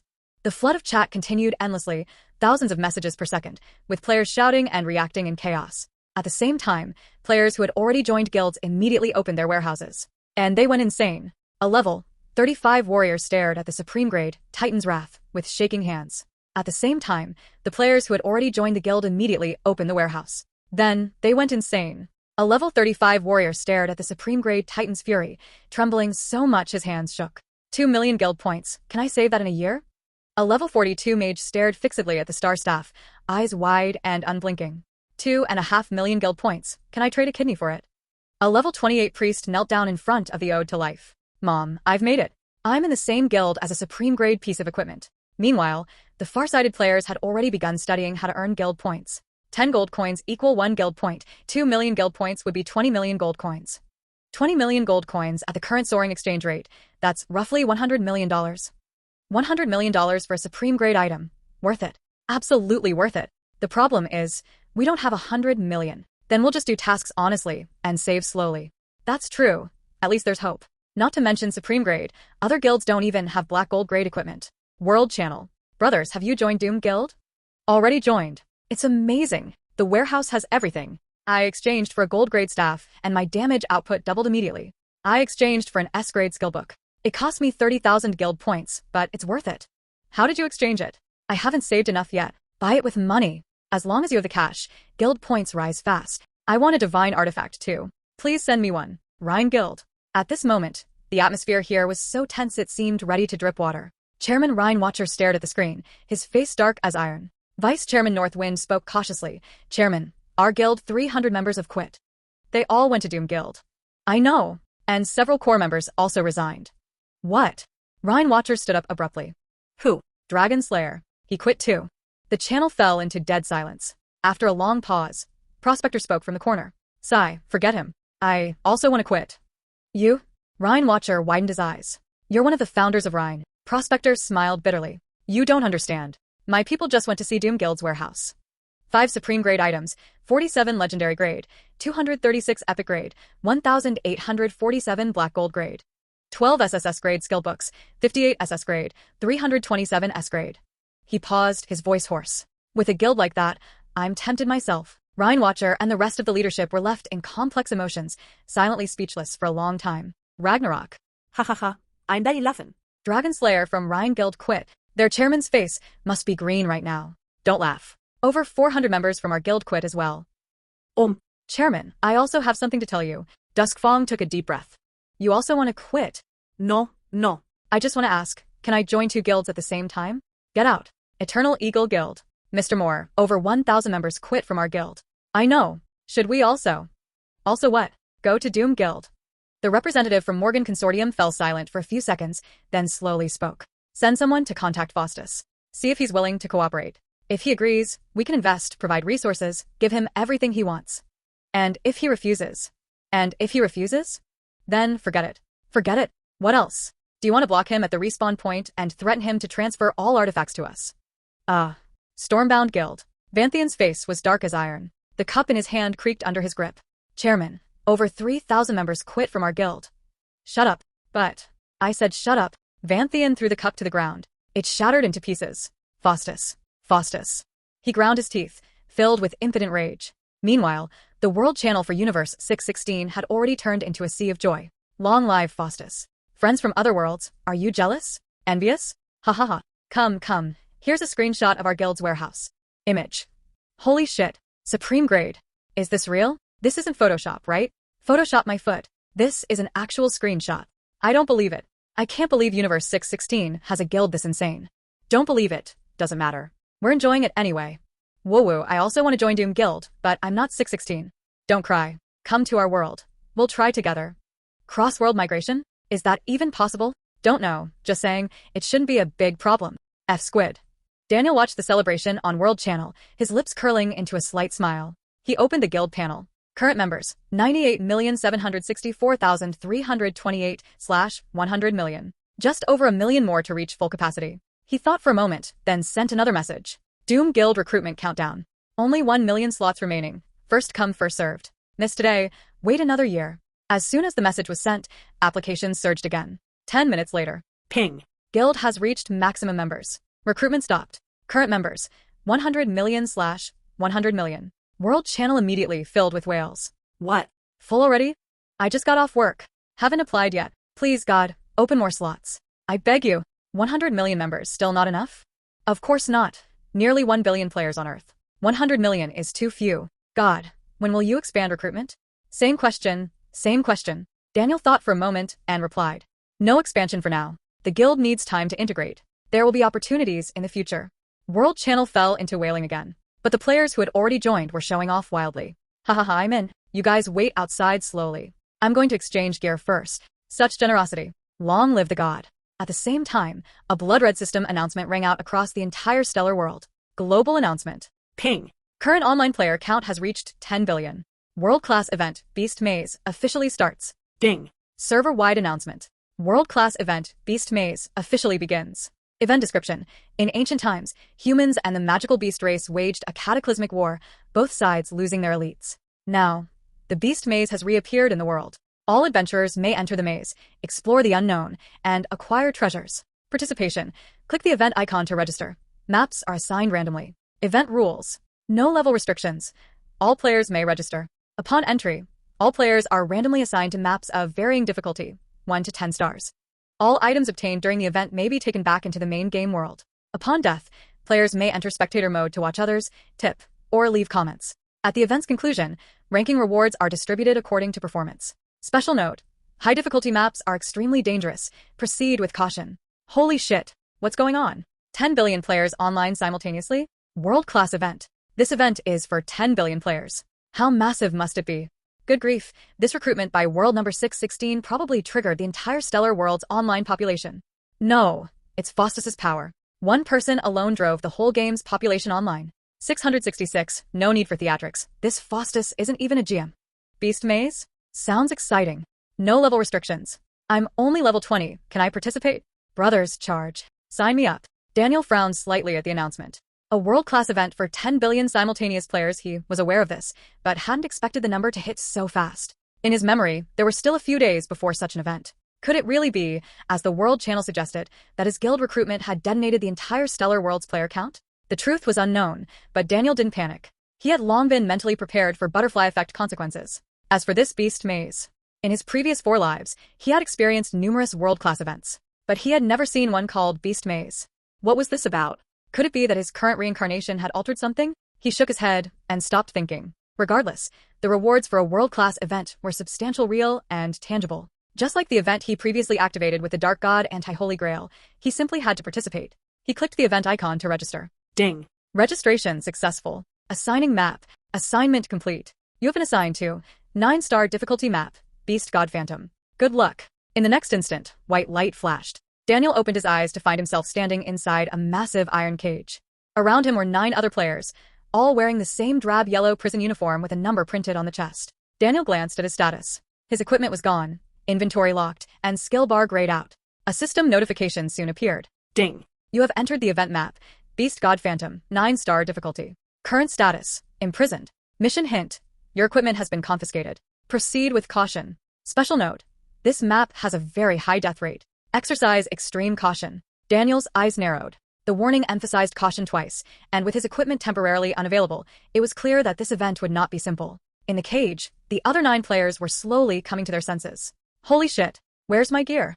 Is this a system bug? My skills don't work. How can I play without summoning my puppets? Where is this? Why is it so dark? Listen, I hear beasts. I hear beasts howling. Outside, low guttural roars vibrated the iron cage. One player lunged toward the bars, shaking them furiously. Let me out. Let me out. Stop screaming. It's useless. Then what? Just wait to die. The system says there's a mission, there must be a chance. I don't care. You idiots, silently waiting to die anyone. Open this cage. As his voice faded, a huge figure appeared outside the cage. A magical beast over 3 meters tall, its body covered in black scales, holding a massive wolf-tooth club in its mouth.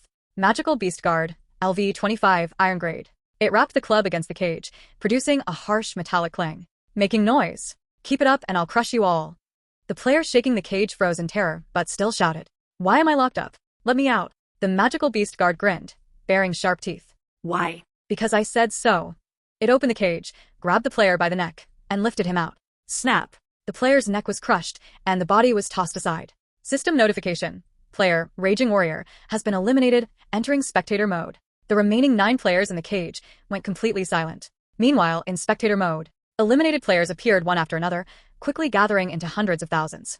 Holy shit, this event is way too hard. I died 3 minutes after entering. You died in 3 minutes? I got squashed by a magical beast in 1 minute. What star map are you on? 3 star. 5 star. 9 star. All eyes turned toward them. Raging Warrior grimaced. My luck, randomly assigned to the 9 star map. 9 star. What the hell? I don't know. I spawned in a cage, no gear, and got crushed by the magical beast. Did you see the other players? Yes, 9 others were locked in with me. They're still inside? Yes, when I died, the magical beast guard locked the cage again. Speculation and chatter rose, when suddenly someone shouted, Wait, that person, is that Faustus? Raging Warrior froze and quickly looked at the spectator display. The 9 star map's live feed showed a player in a yellow prison uniform standing in the corner of the cage. Calm, composed, eyes cold, and steady. It was Daniel. Holy shit. He's from world number 616. It really is him. Faustus in a 9 star map. His luck is a little rough. Master, go. Take down those magical beasts. With Master in the 9 star map, victory is guaranteed. Don't celebrate too soon, he has no gear and skills are disabled. How can he fight? True. Let's see. Maybe a miracle will happen. At that moment, another group of magical beast guards approached. Leading them was an even larger magical beast, wearing intricate leather armor and wielding a whip. Magical Beast Squad Leader, LV-35, Silver Grade. It arrived at the cage containing Daniel, wrapping the bars with its whip. These few take them out. The guards open the cage and force Daniel and the other 9 players out. Move. Hurry. The 10 players were herded down a long corridor and into a massive circular arena. Around them, tiered stands were packed with magical beasts, roaring excitedly. At the center of the arena stood an enormous figure. Magical Beast Commander, LV-50, Platinum Grade Boss. Magical Beast Commander, Kales, LV-50, Platinum Grade Boss. The commander was clad in ornate armor, holding a flaming longsword, towering over them. Welcome to the arena, pitiful humans, it thundered. Today you have 1 chance to survive. 10 of you will fight each other. The last one standing may go attend to your human prince. How merciful, isn't it? The stands erupted with deafening cheers from the magical beasts. Kill. Kill. Kill. Meanwhile, in Daniel's view, every player in spectator mode exploded in shock. Holy shit, free-for-all? What kind of twisted rule is this? What about Faustus? He's strong, but he has no equipment. It's over. 9 star maps aren't for humans. Just then, another group of magical beast guards pushed a small cart into the arena. The cart was stacked with equipment, neatly arranged for all 10 players. Commander Kales waved its hand. Return their gear. Make it a fair fight. Now it's fun. The guards opened the cart, motioning for each player to take their own equipment. Daniel stepped forward, and a flash of white light appeared. The system automatically equipped him with Moon Reaper and the Windstrider set. The moment the gear settled on his body, familiar strength coursed through him. A small smirk appeared on Daniel's lips. Fairness. Fairness? Even without gear, he could probably have killed this magical beast commander. Now with equipment, it was time to think about how to have fun. The other 9 players quickly donned their gear, glancing at each other nervously. The arena's atmosphere grew tense. Ding. Temporary quest triggered. Arena decision. Objective. Be the last survivor. Rewards. Event points plus 1,000. Gold grade treasure chest times 1. Note. Killing other players grants additional points. A warrior-type player's eyes flickered. Suddenly, he lunged. Sorry, brother. He raised his great sword and swung at a nearby mage. Before the blade could land, an arrow pierced his head. Buffed. Minus 22,547. Instant kill. His body collapsed with a thud. Everyone froze, staring toward the direction the arrow came from. Daniel stood there, bow in hand, expressionless. Want to survive? Don't move. Spectator mode. Holy shit. Master Faustus just acted. 1 arrow. Instant kill. So cool. That warrior really deserved that attacking in front of Faustus? CC'd.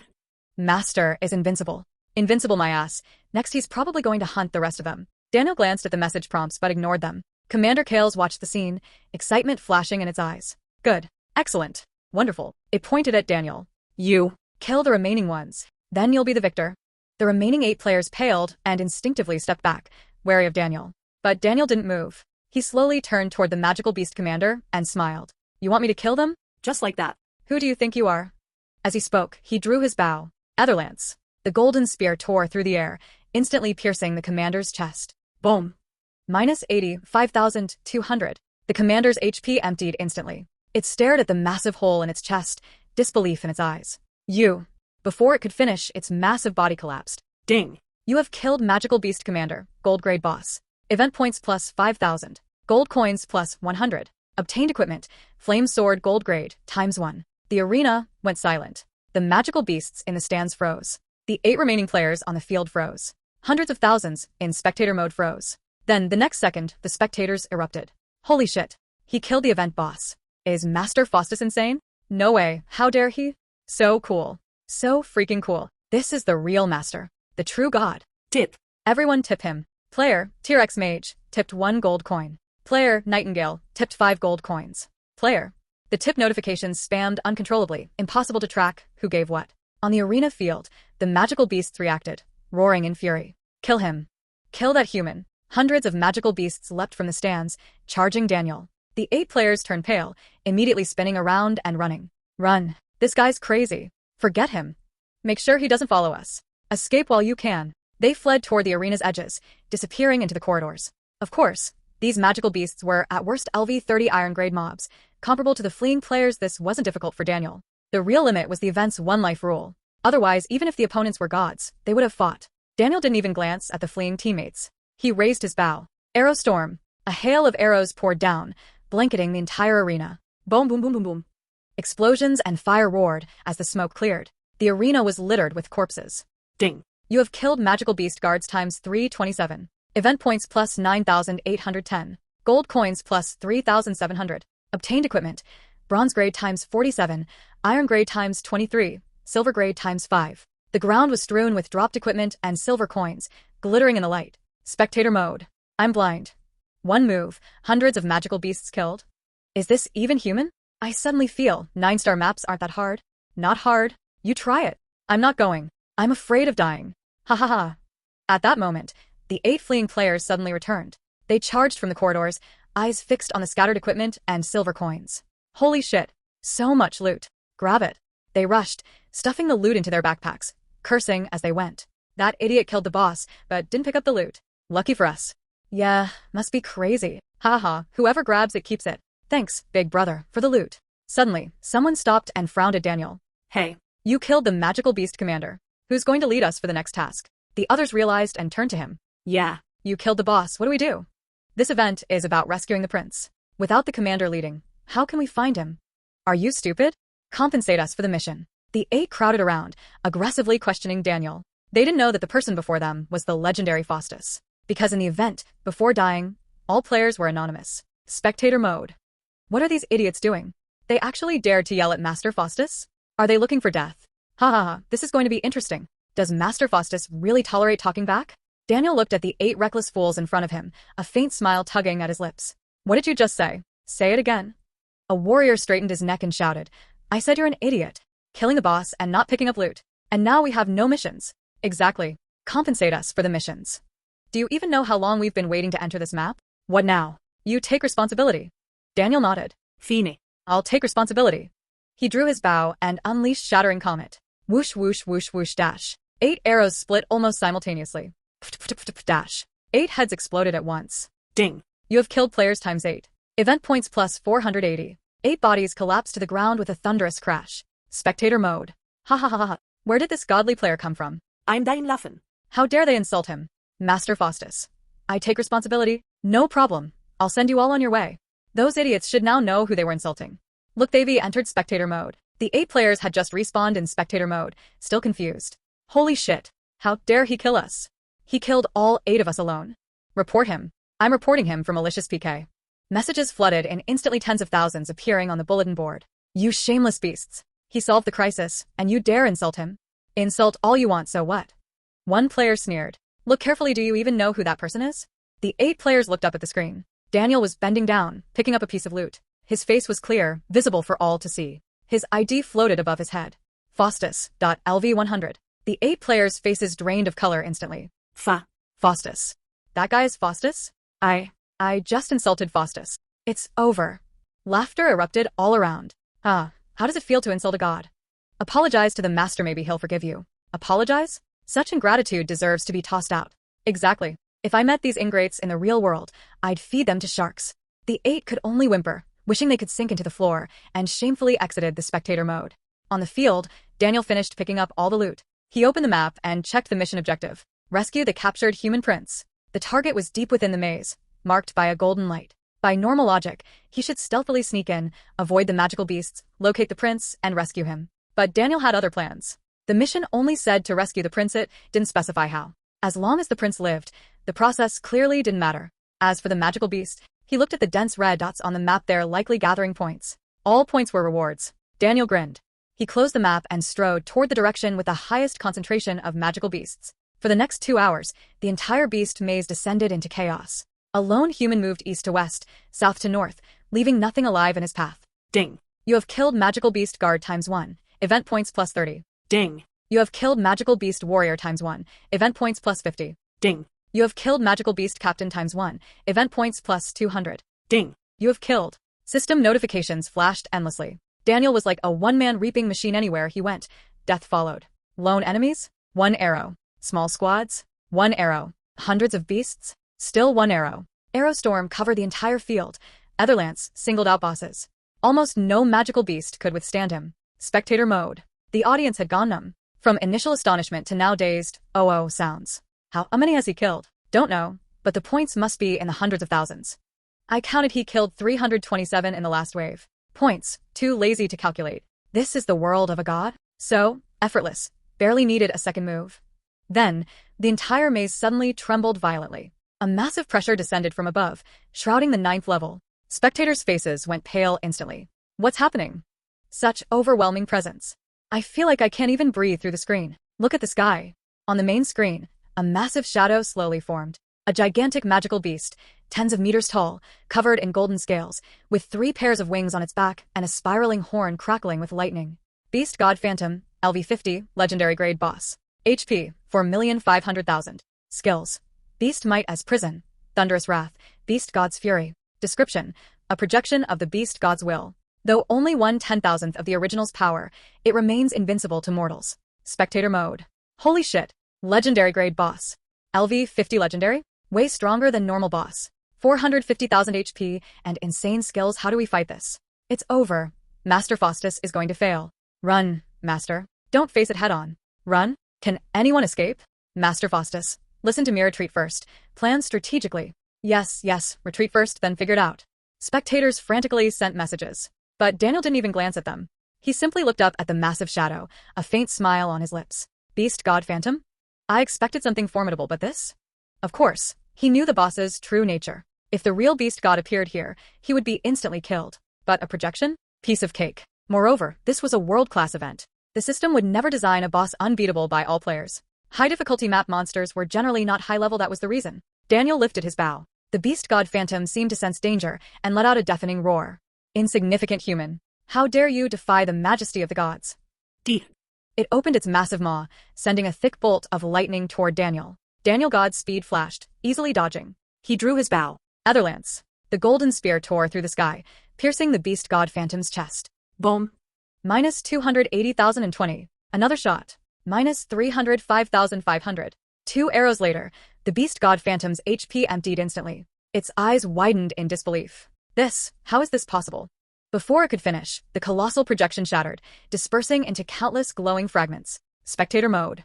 The once bustling message board had gone utterly silent. Hundreds of thousands of spectators were frozen.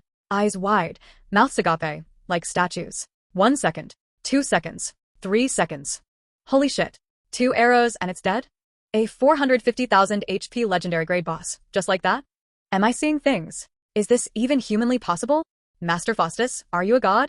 No way. I refuse to believe it. This must be an illusion. Screenshot. Record it. Quick. This is historic. Tip him. Everyone tip. Go all out. Player tipped you 10 gold coins. Player tipped you 15 gold coins. Player tipped you 20 gold coins. Player. Tip notifications spammed uncontrollably, impossible to track who was tipping. The number skyrocketed, quickly surpassing 1 million gold coins. Meanwhile, Daniel was checking his boss kill rewards. Ding. You have killed Beast God Phantom, legendary grade boss. Event points plus 90 million. Gold coins plus 100,000. EXP plus 156,787,994. Obtained special item.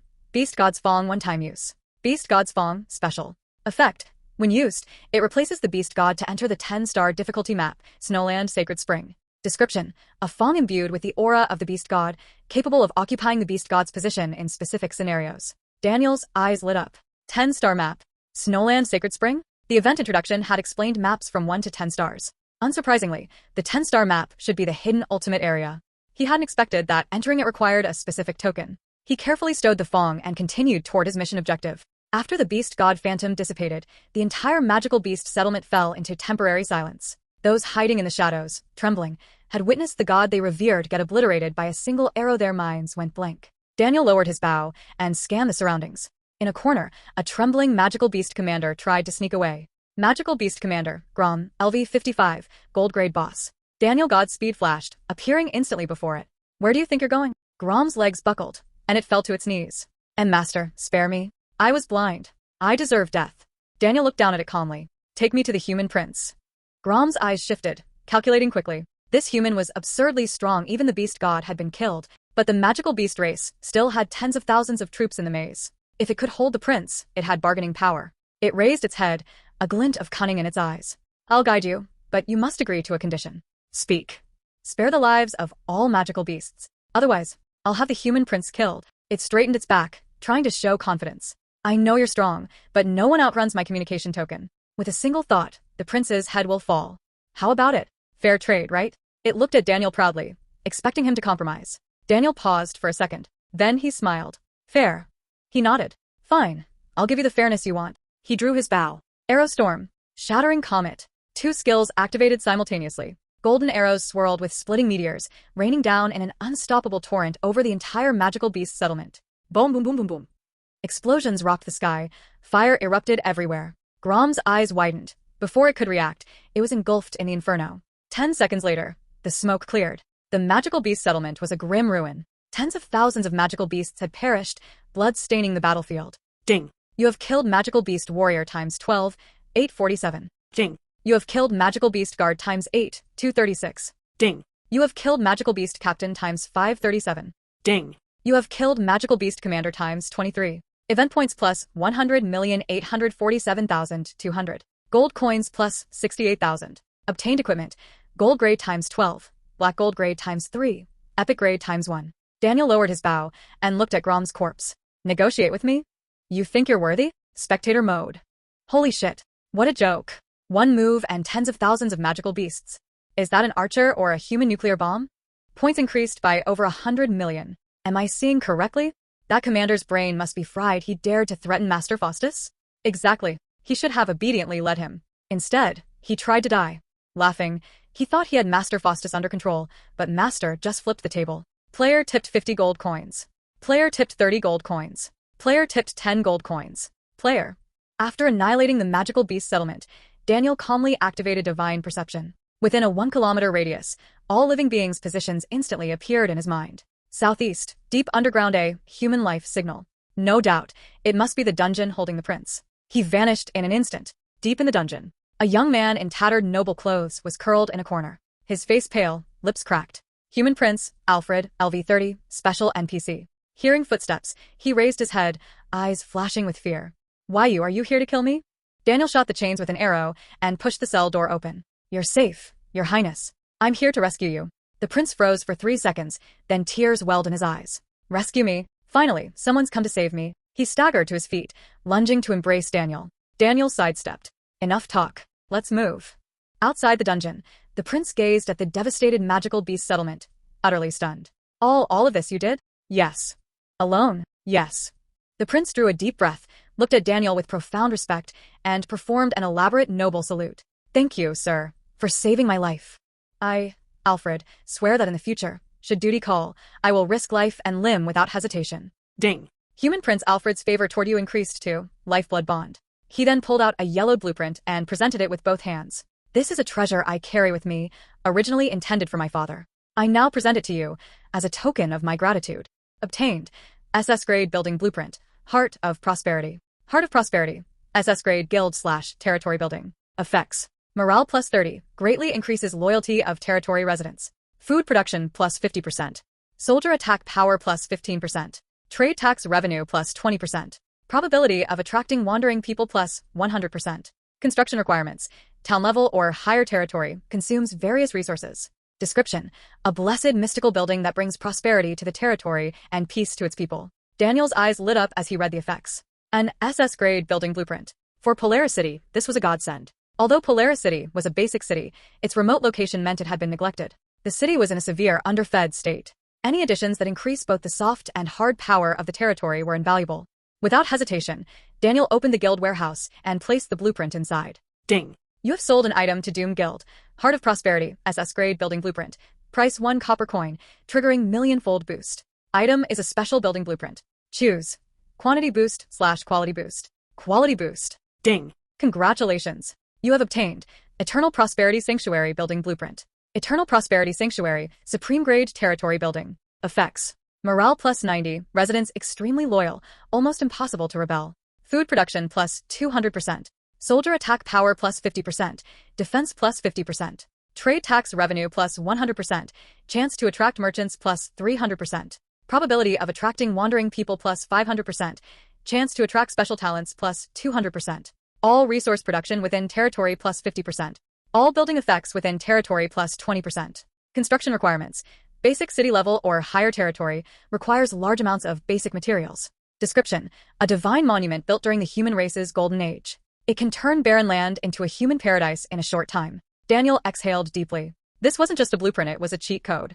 With this, Polaris City would be practically unstoppable in prosperity. He stored the blueprint away and looked at the prince with satisfaction. Your Highness, it's time to go. The prince nodded and pulled a scroll from his clothes. The magical beast's spatial barrier has been destroyed. I can return directly to the royal city. Sir, we shall meet again. A flash of golden light, and the prince disappeared. Ding. You have completed the mission. Rescue the captured human prince. Mission rating: SSS. Perfect rescue, including annihilation of magical beast settlement. Event points plus 10 million. EXP plus 5 million overflowed. Gold coins plus 200,000. Contribution points plus 6,000. Daniel nodded in satisfaction. Next, it was time to check out that 10-star map. He took out the beast god's fong and gently crushed it. A moment later, a golden light enveloped him. Ding. You are about to enter the 10-star difficulty map, Snowland Sacred Spring. Good luck. A flash of white light. Daniel opened his eyes to find himself standing on a snow-covered plain. Fine snowflakes fell, chilling his face. Underfoot, thick snow crunched with every step. All around, it was silent except for the whistling wind. Daniel inhaled deeply. It was beautiful. Following the system's guidance, he made his way toward the center of the snowfield. After about 10 minutes, the scenery opened up. A frozen lake lay ahead, its surface like a mirror, reflecting the falling snow. In the center of the lake was a spring about 10 meters across, steaming gently, contrasting sharply with the surrounding ice and snow. This was the Snowland Sacred Spring. Around the sacred spring stood 4 figures. Daniel's pupils constricted. He cast a reconnaissance spell. Angel God, Micron, Projection. LV-52, Legendary Grade Boss. HP: 550,000. Skills: Holy Light Judgment, Angel Descent, Divine Shield, Sword of Judgment. Description: projection of the 12-winged archangel's will, sacred and inviolable. Titan God, Soaker, Projection. LV-55, Legendary Grade Boss. HP: 700,000. Skills: Thunderstrike, Earthquake, Giant's Roar, Titan Grip. Description: projection of the Titan King of Gold Grade Titans, possessing world-shattering strength. Elven Goddess, Ivy, Projection. LV-50, Legendary Grade Boss. HP: 480,000. Skills: Nature's Wrath, Life Bloom, Starfall Arrows, Forest Protection. Description: guardian deity of the elves, fully integrated with nature. Dwarven God, Brock, Projection. LV-48, Legendary Grade Boss. HP: 520,000. Skills: God of Forging, Earth's Guard, Lava Eruption, Warhammer Storm. Description: legendary king of the dwarves, his warhammer once crushed a dragon's skull. Simultaneously, the 4 figures all turned to look at the suddenly appearing Daniel, eyes filled with curiosity. The Titan God furrowed his brow. Why you? What happened to that beast god fool? Daniel said nothing, simply studied them. Spectator mode. Holy shit. Angels. Titans. Elves. Dwarves. These are legendary races? Angel God is gorgeous. 12 wings, amazing. The Titan is huge. Must be 30 meters tall. Elven goddess, shit, stunning. That aura. Mom, I think I'm in love. Shut up, they're virtual projections. I need an elven companion later, hot. Look, Dwarven God is ugly, long beard, hot. Wait, is Faustus going to bathe with all 4 legendary grade beings? One comment sparked a flood of speculation. Attention surged immediately. Haha, the scene is too beautiful. Do you think he'll run? Run? Impossible. Master Faustus never runs. Will he bow? After all, these are gods. I bet he'll ignore them and just bathe. On the field, the Titan god's face darkened as Daniel remained silent. Insignificant human, I'm speaking to you. Daniel finally spoke calmly. Beast god? I already killed it. The 4 figures froze. Then the Titan god burst into laughter. Haha, you, a mere human, killed the beast god. Even as a projection, it's not something an ordinary human should match. He leaned down, his enormous eyes fixed on Daniel, full of disdain. Human, do you even know what we are? We are gods. Supreme grade existences who rule this land. You humans are nothing but ants. He straightened up and addressed the other 3 gods. This guy must have used some vile trick, or that beast god fool failed on its own. Since he's here, let's crush him while we're at it. Besides, bathing in the sacred spring doesn't need many people. No objections. No objections. The other 3 gods simultaneously deferred. Compared with the beast god's divine rank, this human was utterly insignificant, unworthy of sharing the sacred spring. The Titan god raised his massive hand, slamming it down toward Daniel.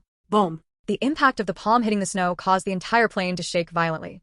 Holy shit, that Titan giant has no sense of honor. He actually attacked God Faustus. God. Dodge. Oh no, that slap alone could turn him into mincemeat. Hee finally. I can see Faustus getting smashed to death.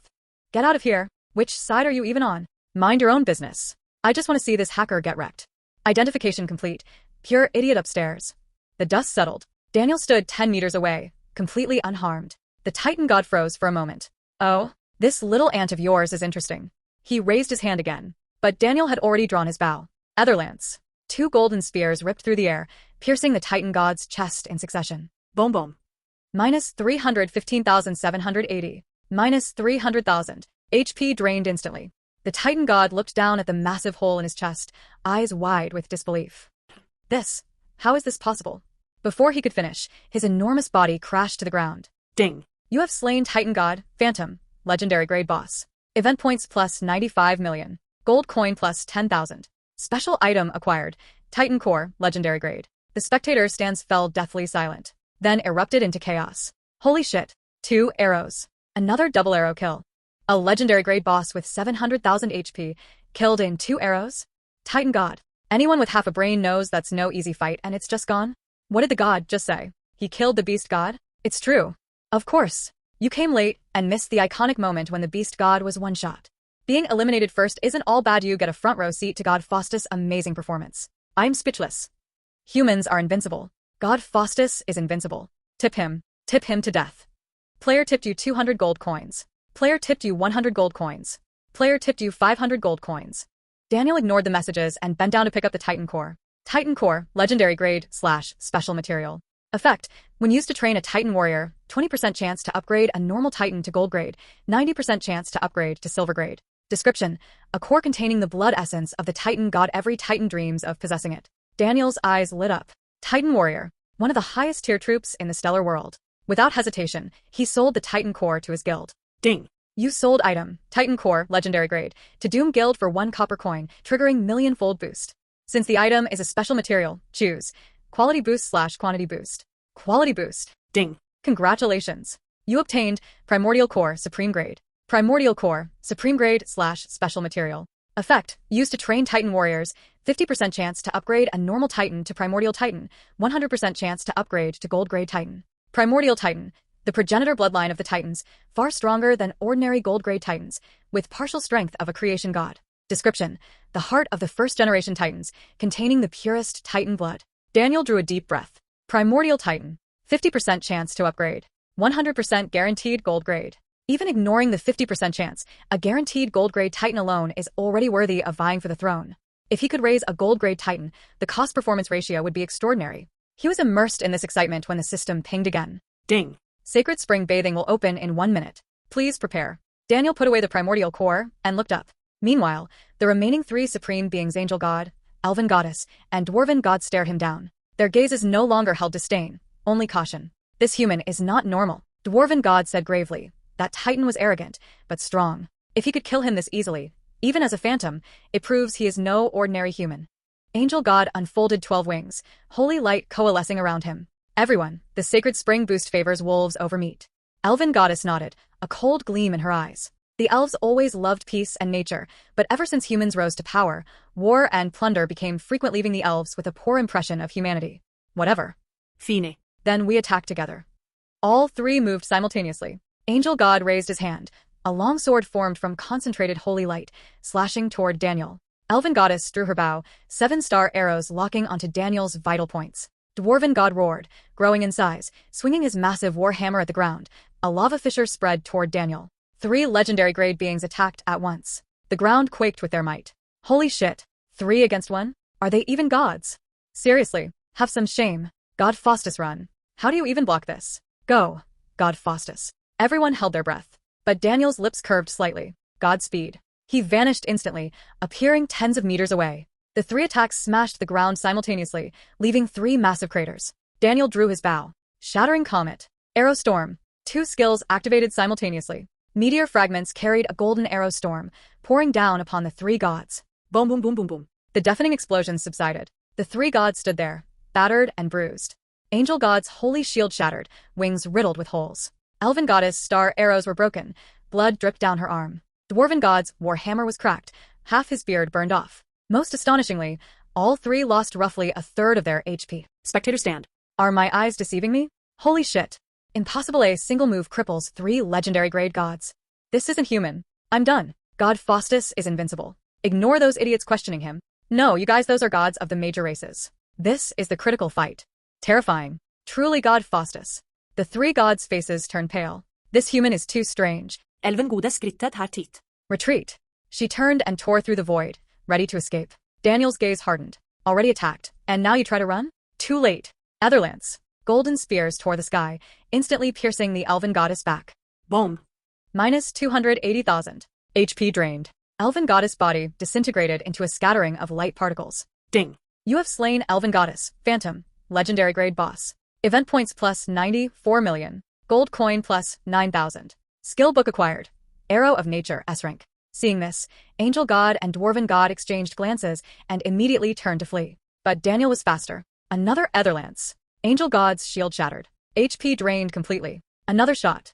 Dwarven God's war hammer cracked to pieces. HP drained completely. Ding. You have slain Angel God Phantom, legendary grade boss. Event points plus 98 million. Gold coin plus 9,500. Special item acquired. Angel Holy Crystal, legendary grade / bound. Ding. You have slain Dwarven God Phantom, legendary grade boss. Event points plus 92 million. Gold coin plus 10,500. Blueprint acquired. Froststeel Armory, S grade. At the same moment, every player in the spectator stands was utterly stunned. What did I just see?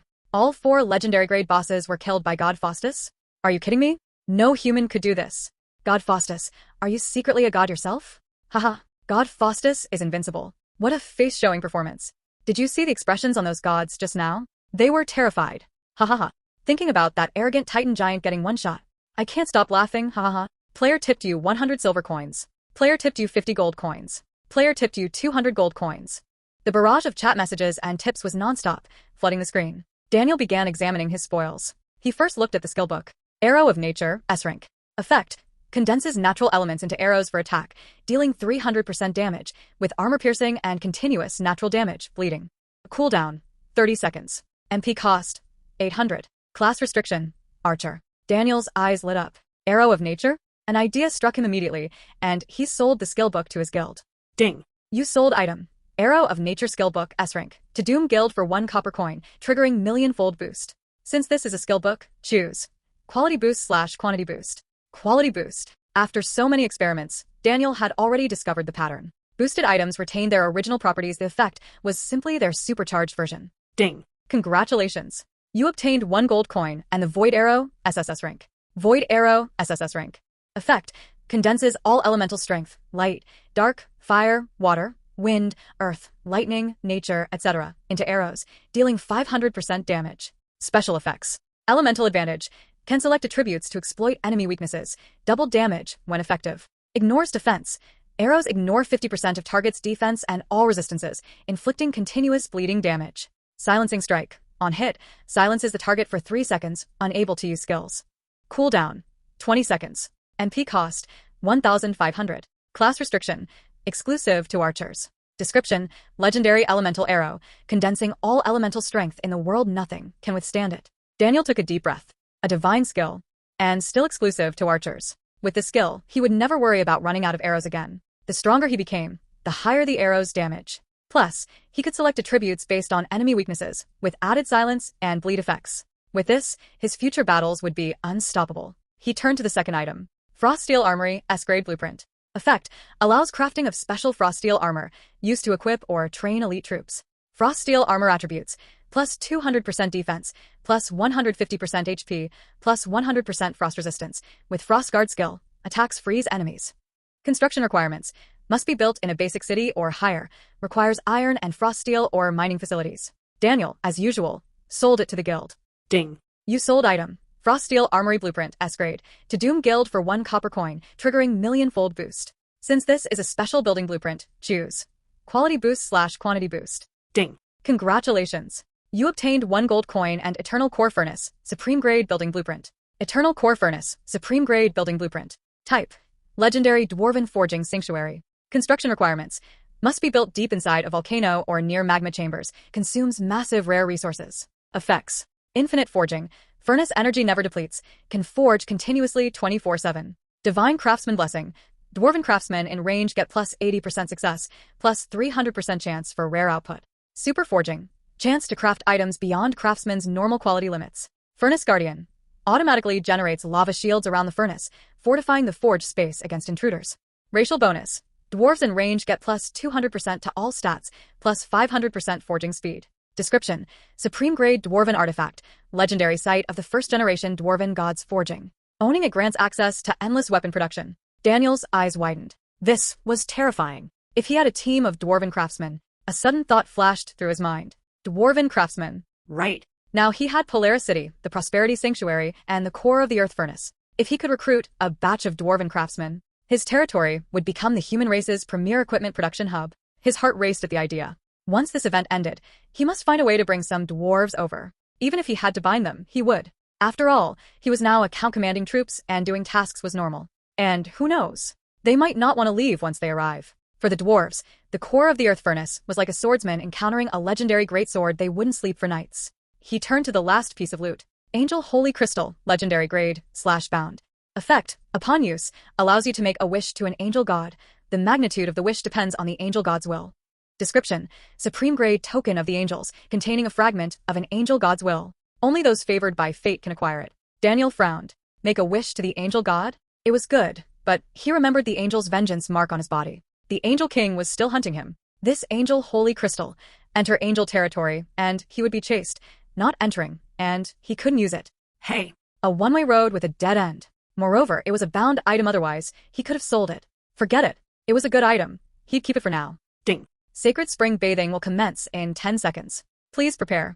Daniel raised an eyebrow and turned his gaze to the sacred spring before him. Before him, the sacred spring emitted wisps of gentle steam. Its waters were crystal clear, reflecting the golden glow that seemed to radiate from the depths. Without a moment's hesitation, Daniel stepped into the spring. The warm water instantly enveloped his entire body, a comforting heat rushing through every vein. Ping. You are now bathing in the sacred spring. 4 core attributes +1. 4 core attributes +1. 4 core attributes +1. The system notifications repeated every few seconds.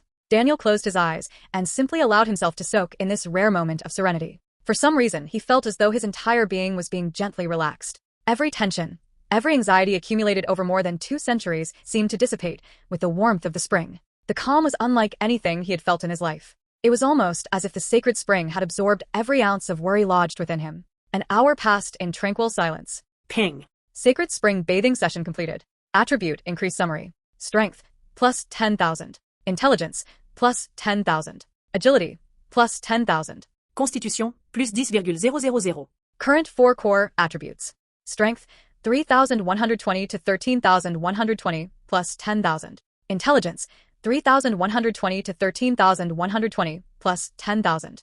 Agility, 4,040 to 14,040, plus 10,000. Constitution, 3,170 to 13,170, plus 10,000. Daniel opened his eyes, feeling the surging power of his strength. Even he found it difficult to believe what had just happened. All 4 of his core attributes had increased by 10,000 points. The sheer magnitude of the gain was nearly unimaginable. No wonder the 5 great gods had all been willing to throw themselves at the phantom, fighting to claim it. The attraction wasn't just prestige, it was the chance to acquire such a miraculous strength boost. Yet he knew better. The god's own 4 core attributes were likely terrifyingly high. If there weren't enormous rewards, no deity would stoop to participate. Other players might view this assembly of gods as a mere system event. But Daniel understood that nothing in the stellar world occurred randomly. Every occurrence was linked, forming a vast web of cause and effect. He opened his activity panel to check the latest stats. Current event points, 512,847,200. Current gold coins obtained, 270,000. Current spectator seat tips, 40,830 gold coins. Gold coins, he muttered. Adding the 10 billion gold coins he had previously collected from guild earnings, he couldn't help but let a slight smile curve his lips. Money? At this point, he hardly had any real concept of it. With the millionfold boost in hand, any problem in the stellar world that could be solved with gold coins was no longer an issue. Nothing was beyond his reach. He closed the panel and cast a final glance over the snowy plains. Then he crushed the event scroll in his hand. A flash of white light enveloped him. In an instant, his figure vanished entirely from the spectator feed. Spectator seats. God Faustus has appeared. I still can't wrap my head around it. How did he do it? Are all these gods really that weak? Is this the gap between humans and gods? Don't even mention it. I can't even defeat a level 15 wild boar right now. I'm just going to isolate myself.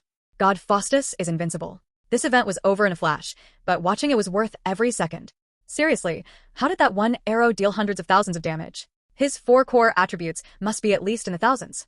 White light flickered across the screens. Players everywhere were simultaneously teleported out of the beast maze and returned to the central plazas of their respective main cities. The excitement that had erupted in the spectator seats carried over into the main world. World Channel. Holy shit, we're finally out. Did you guys complete it? On my 6-star map, our team of 10 just defeated a level 40 gold grade boss. Everyone got a gold grade piece of equipment. Amazing. Impressive, brother. On our 5-star map, we only cleared some small monsters. We couldn't beat the boss. Our 4-star map, 10 people worked together for 3 hours and finally defeated that gold grade boss. It dropped a gold grade item. Jealous. I only earned a few hundred points. Haha, did you know? God Faustus cleared a 9-star map all by himself. A 9-star map? Alone. Not just that. I watched the entire thing. First, he cleared the 9-star map, defeating the beast god Phantom, and then moved on to the 10-star map. 10 stars. That actually exists. Yes, the Sacred Spring in the Snow Country. It has 4 legendary grade bosses: Angel God, Titan God, Elven Goddess, Dwarven God. Holy shit, holy shit, holy shit. And he killed them all. 1 arrow per boss. Originally, there were supposed to be 5, but the beast god was killed early in the 9-star map, which gave him access to the 10-star map. Damn it. I'm shattered. All 4 legendary grade bosses in the 10-star map were slain by him. Not one escaped. Is he even human? I suddenly feel my gold grade boss isn't worth it anymore. Stop talking. I feel depressed. What exactly is God Faustus' strength? Can a level 100 really defeat legendary grade bosses? Those legendary grade bosses are around level 50, but their attribute points are extremely high. Even so, they were each taken down by God Faustus. How did he even manage it? I don't know, but I do know one thing: he is a god. Haha, a human god? That's interesting. God Faustus is invincible. Meanwhile, inside the core channels of the major guilds, the atmosphere grew tense. Rhine Guild, core group. 1 person cleared the 9-star map, even reaching the 10-star map. All 5 legendary grade god phantoms were slain by him. Do you realize what this means? Silence fell. After a long pause, someone cautiously asked, "President, should we still target him?" Target him? With what? He can wipe out our entire guild alone. From now on, keep a low profile around Doom guild members. Forget it. I think we should just avoid them entirely. Ragnarok. Latest news. Rhine has backed down. Of course. Wouldn't you back down in their place? I just want to know, how did God Faustus do it? I don't know, and I don't want to know either. Why? Because knowing doesn't help. We simply can't do it. Heartbreaking. Stormbound Guild. Vanthian's face darkened, fingers clenching white. President, do we still dash? Silence. Vanthian took a deep breath, teeth gritted. From now on, no one is to provoke Doom Guild. If you see Faustus, go around him. Anyone who causes trouble will have to leave the guild. The channel fell completely silent. Everyone understood the president had caved. Yet they also understood something else. Not caving was impossible. That person could not be provoked. Daniel stood in the Luminaire City Square, and he opened the event panel. Beast Maze Event Settlement. Your total points, 512,847,200. Server rank, number 1. Loading Redemption Shop. A dazzling array of items appeared directly before him. From F grade to Supreme grade, from equipment to skill books, from materials to consumables, everything imaginable was here. Even just the equipment categories were immense. Weapons, armor, accessories, special, and each of these had subcategories: swords, staves, bows, and so on. The material section was even more insane. Ores, herbs, beast hides, elemental crystals, dragon scales, phoenix feathers, if you could imagine it, it could be found here. Daniel's eyes swept across the list. He directly skipped the ordinary items. His gaze landed directly on two supreme grade items. Singer's Gem, supreme grade / special item. Price, 210 million points. Effect, Song of Time. All item bonuses and all potion durations extended by 100 times, including buffs, temporary attribute items, etc. Song of Souls, immunity to all illusions, all awe effects, and all mind control effects, including god grade awe, charm, fear, confusion, etc. Siren Song. When activated, charms all targets within 100 meters for 5 seconds. Cooldown 24 hours. Description: the ultimate treasure of the merfolk. Legend has it that the mermaid queen once tamed deep-sea leviathans with her voice. This gem contains the purest strength of the merfolk. Daniel's eyes lit up. Extend duration by 100 times? What did that mean? A potion that normally lasts 1 minute would now last 100 minutes. A temporary attribute boost that lasts 10 minutes would now last 1,000 minutes. One bottle of potion would be worth 100 for anyone else. And on top of that, immunity to all mind control effects. From now on, any awe, illusion, charm, or fear would be completely useless against him.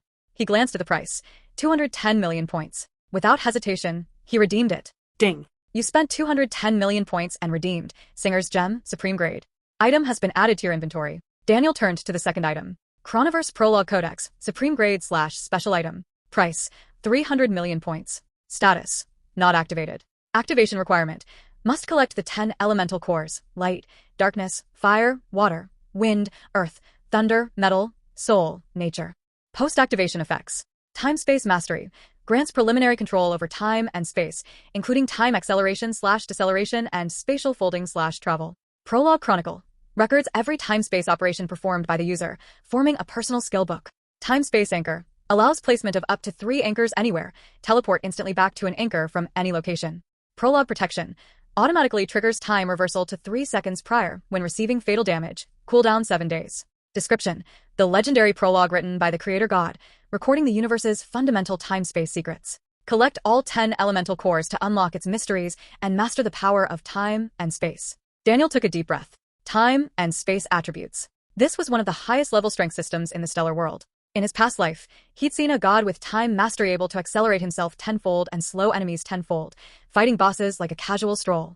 And another who could manipulate space freely, traversing forbidden zones at will. But those were only superficial manipulations of time-space elements.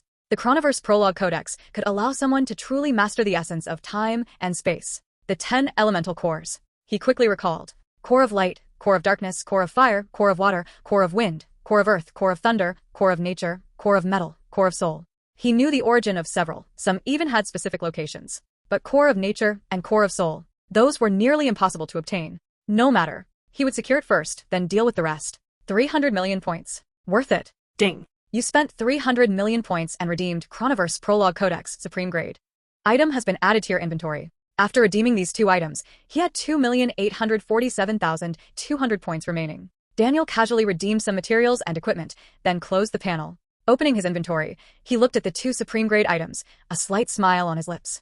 Equipping Singer's Gem, future potion durations would stretch long enough to make a bossed-out reality. The Chronoverse Prologue Codex: the day he collected all 10 elemental cores would mark the moment he became truly invincible. He drew a deep breath, activated Godspeed, and headed to the main portal. Destination: Polaris City. A flash of white light. Daniel appeared beside the Polaris City portal. This was his second visit to the city. The first time had been rushed the day he purchased the territory. Now he finally had time to explore his own city. Polaris City's architecture was simple. Stone houses, low and sturdy, thick walls, narrow windows.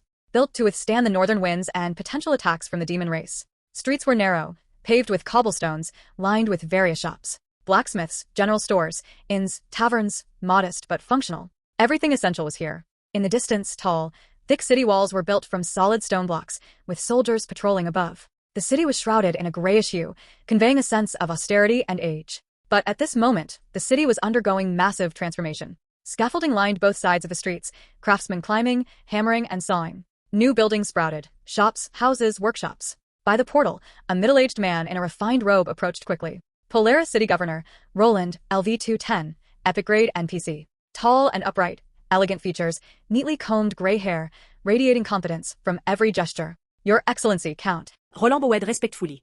You've finally arrived. Daniel nodded. Governor Roland, thank you for your efforts.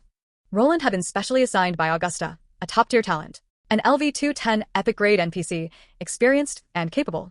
With him in charge, Daniel could comfortably be a hands-off ruler. Roland shook his head with a smile. Not at all, Your Excellency. It will be my honor to serve you. Please follow me. I'll show you the progress of Polaris City's construction. The two walked through the streets, Governor Roland introducing as they went. Currently, Polaris City has a total population of approximately 32,000, of which 28,000 are natives and around 4,000 are newly recruited talents. The commercial district has been fully planned. There are currently 327 shops, 185 of which are leased, mainly dealing in ironware, furs, and foodstuffs. The residential area is under expansion. In a month, it is expected to accommodate 100,000 residents. The wall reinforcement project has already begun. It is expected to finish within 3 months, doubling the city's defensive capabilities. Additionally, per your instructions, we've designated a training ground specifically for cultivating wolf riders.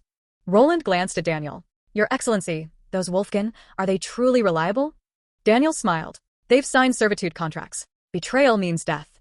Just make sure they work properly. Roland nodded, no longer questioning. Soon, they arrived at a wide open space. This area was in the northeast corner of the city, adjacent to the city walls, covering roughly 100,000 square meters. Your Excellency, this is the designated industrial forging district. Roland pointed ahead. The 2 buildings you mentioned, where shall we construct them? Daniel opened his inventory and pulled out 2 scrolls that glimmered with golden light. Temple of Eternal Prosperity. Eternal Core Furnace. Both were supreme-grade construction projects, and their placement would have far-reaching consequences. This required careful consideration. Following Roland's advice, Daniel quickly selected the locations on the map. Temple of Eternal Prosperity will be built here, at the city's center, to radiate its influence across the entire city. And the furnace. He looked toward the northwest mountainous area of Polaris City, where a volcano emitted a thin plume of smoke. It was a dormant volcano, said to have been inactive for hundreds of years. Build it on the volcano. Roland froze. A volcano? Your Excellency, that's extremely dangerous. Don't worry. If it weren't for this volcano, I'd have a real headache. Daniel smiled, interrupting him, and crushed the 2 scrolls. Golden light burst forth. The ground beneath them trembled. Rumble, rumble, dash. In the planned area ahead, a majestic temple rose from the earth. Constructed entirely of white jade, 50 meters high, covering tens of thousands of square meters. The walls were etched with intricate runes, radiating a faint golden glow. Atop the temple sat a massive gem, its light reaching throughout the city. Temple of Eternal Prosperity completed. At the same time, from the volcano in the southwest of Polaris City, a deafening roar echoed. Dark red light shot skyward, illuminating half the horizon. A colossal furnace emerged from the magma, made entirely of obsidian and silver-grade materials, about 100 meters tall, engraved with ancient dwarven runes. The surrounding lava automatically receded, creating a safe area. Eternal Core Furnace completed. Ding. Temple of Eternal Prosperity has been completed. All residents of Polaris City. Morale plus 100, food production plus 200%, commercial tax revenue plus 100%. Ding. Eternal Core Furnace has been completed. All dwarves in Polaris City. If present, all stats plus 200%, forging speed plus 500%. No dwarves detected. Effect not yet activated. Human craftsman success rate plus 40%, speed plus 200%, all stats plus 50%. The city's working residents suddenly stopped their tasks. They stared blankly at the temple in the distance, feeling strength surging within them. What is happening? I feel so powerful. My illness is cured. Your Excellency. It must be the Count. Long live the Count. Cheering erupted, echoing across the city. Roland stood before the temple, witnessing all of this, his heart in turmoil. He had worked in the glorious main city for 5 years, accompanying Lord Augusta on many major events. But at this moment, he was deeply shocked. In the blink of an eye, 2 supreme-grade buildings were completed instantly. What kind of skill was this? Was this what it meant to be an adventurer, favored by the Creator? A single temple benefiting the entire city. And the furnace, built on a volcano. Wait, a furnace on a volcano? Wasn't this the legendary supreme-grade dwarven forging sanctuary? Roland's breeding weekend. This Count, who exactly was he? He took a deep breath, suppressing his astonishment. No wonder Uncle Augusta had repeatedly instructed him to fully support this Count. Following someone like this, the future was limitless. 2 days later, a weary group appeared outside the gates of Polaris City. Over 300 wolfkin, young and old, male and female. At their head was an old wolfkin, the very one who had led the signing of the servitude contracts. They had traveled for 2 full days to reach the city. The old wolfkin looked at the city before him, his cloudy eyes reflecting a mixture of emotions. From now on, the wolfkin clan would live here. What awaited them, they did not know. The city gates opened, and a group of human soldiers came out. The leading officer glanced at the wolfkin and nodded. Follow me. Governor Roland has already arranged everything. Entering the city, the wolfkin were stunned. Wide streets, orderly buildings, busy crowds. Nothing like the dilapidated frontier settlements they had imagined. The deeper they went, the more awed they became. In the distance, a magnificent temple stood in the city center, radiating a faint golden light. Further beyond, a dark red glow shot into the sky. These two buildings were more imposing and awe-inspiring than anything they had ever seen. What is that? A young wolfkin stammered, pointing at the sanctuary garden under construction. The old wolfkin opened his mouth, speechless. The temple's footprint was larger than the entire wolfkin settlement. Its size was nearly equal to the already completed Temple of Eternal Prosperity. And the materials used for construction, every stone and gem, were incredibly rare. One block alone could sustain their whole tribe for a year. The old wolfkin exhaled deeply, extinguishing the last spark of hope. In the face of such overwhelming power, there was no room for resistance. Obedience and diligence, perhaps that was the only way the wolfkin could survive. The group was led to an open area, adjacent to the city walls, covering about 20,000 square meters, designated for their use. This is your quarters, the officer said, pointing ahead. Over there is the training ground, specifically for training wolf riders. Any supplies you need, request them from logistics. Any problems you cannot solve, go to Governor Roland. The officer finished his instructions and left. The wolfkin looked at each other in disbelief. A training ground? Supplies freely available? This is the treatment of servants? The old wolfkin fell silent for a moment, then spoke gravely. Listen carefully, everyone. All of this happened because our wolfkin tribe chose to oppose humans. By all rights, even if the humans wiped out every wolfkin among us, it wouldn't have been unjust. But his tone shifted, becoming heavier. Count Faustus has given us a chance to live, a place to stay, and even promised us sufficient supplies. I earnestly plead with all of you, for the future of the wolfkin tribe, we must seize this rare opportunity and train the wolf riders diligently for the Count. And anyone who dares slack off, don't blame me for being harsh. After the old wolfkin spoke, the rest of the wolfkin fell into collective silence. Indeed, in the world of beast folk, facing hostile forces, total annihilation was not unusual. But this Count had done the opposite, providing them with abundant resources for survival. Even though they were destined to serve as slaves, at least they would not have to worry about basic survival. One by one, the wolfkin nodded, shifting their mindset, and stepped into their new home, Lord's Manor. Daniel sat in the main seat, listening to Roland's report. Your Excellency, your commercial operations in the 9 major main cities have now been fully rolled out. The properties you purchased previously have now been half-leased, generating rental income of approximately 8 million gold coins per month. The End Times Trading Company stores have opened in all 9 main cities, dealing in equipment, potions, and materials. Their prices are 20% lower than NPC shops, and business is booming. Monthly profits are expected to exceed 50 million gold coins. Furthermore, the portals you built in the 9 main cities now have a daily usage of over 20 million people, and your share income is approximately 17 million gold coins per day. Roland paused, looking at the ledger in his hands, his voice trembling. Summing it all up, your current stable monthly income is roughly 3 billion gold coins. Annual income, approximately 30 billion gold coins. He looked up at Daniel. Your Excellency, you are already one of the wealthiest lords in the entire empire. Daniel nodded, expression calm. 30 billion gold coins? Sounds impressive. But opening the system panel and checking his total assets, current gold coins, 10,247,836,000,000. Over 10 trillion. Even the small change exceeded this sum. He spoke lightly. Allocate 500 billion gold coins to Polaris City first. Fully advanced city construction, commercial development, and military buildup. I will make Polaris City the most prosperous city in the northern border of the empire. The ledger nearly slipped from Roland's hands. 500 billion. He had been a governor for many years and had seen many wealthy lords, but never someone this rich. He drew a deep breath, suppressing his shock, and nodded solemnly. As you command, Your Excellency. At that moment, a system notification rang out. Ding. Your Doom Green Forest Purge operation has new progress. Total goblins killed, 12,847,326. Merit points earned, 23,854,197. Daniel raised an eyebrow. 12 million goblins? And this was just a few days? He opened the event backend to check the details. Current participating players, 532,847,196. Highest single player kill, 2,847, player Sunborn. Most active period, 8 to 11 p.m. daily. Most popular regions, eastern and southern edges of Doom Green Forest. A slight smile curved Daniel's lips. This was the strength of the masses.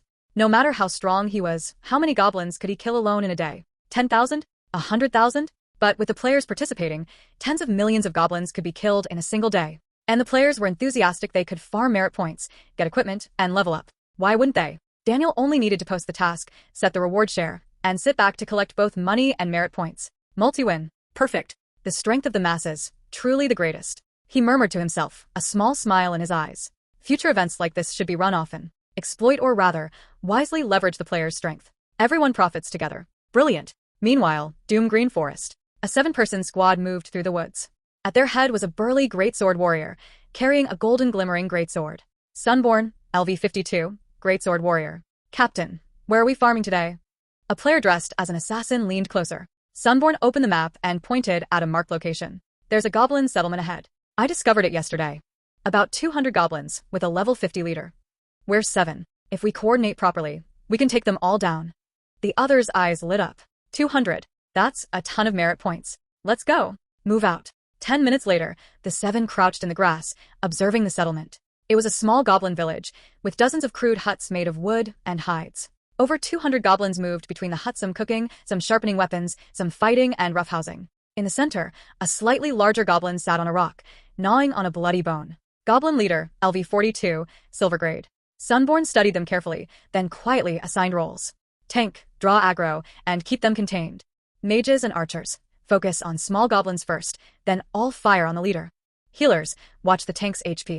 Assassin, flank and look for a chance to strike the leader. Understood. Understood. The battle began. The tank charged first, shield smashing the nearest goblin's face. Arg dash. The goblin screamed. Scores turned their heads. Vance, kill them. They charged. The tank backed up a few steps, bracing with the shield. The mage raised a hand, a rain of fire covering the horde. The archer fired rapidly, 1 arrow per goblin. The assassin circled behind, plunging a dagger into the leader's back. Arg dash. The leader flew into a rage, swinging a bone club at the assassin. The assassin barely dodged, rolling back and creating distance. At the critical moment, the tank rushed forward and slashed the leader's leg. Greenskin scum, your opponent is me. Damned humans die. The battle lasted half an hour. The 7 coordinated perfectly, gradually compressing the goblins' activity space. Small goblins fell in waves. The leader's HP slowly declined. Finally, Sunborn brought his greatsword down on the leader's head. The fight was over. Ding. You killed goblins times 237. Goblin leader times 1. Merit points plus 1,247. Equipment obtained. Bronze grade times 23, iron grade times 5, silver grade times 1. Sunborn wiped the blood from his face and grinned. Good job, everyone. This run paid off big time. Similar scenes were unfolding across Doom Green Forest. Thousands upon thousands of players formed squads of varying sizes, hunting goblins in the dense forest. Some, like Sunborn's team, were highly coordinated and extremely efficient. Some were inexperienced, stumbling along, but still enjoying themselves. Some got lucky, picking off lone goblins and returning to turn in their tasks with delight. Some got unlucky, encountering large goblin patrols and being chased all over the forest.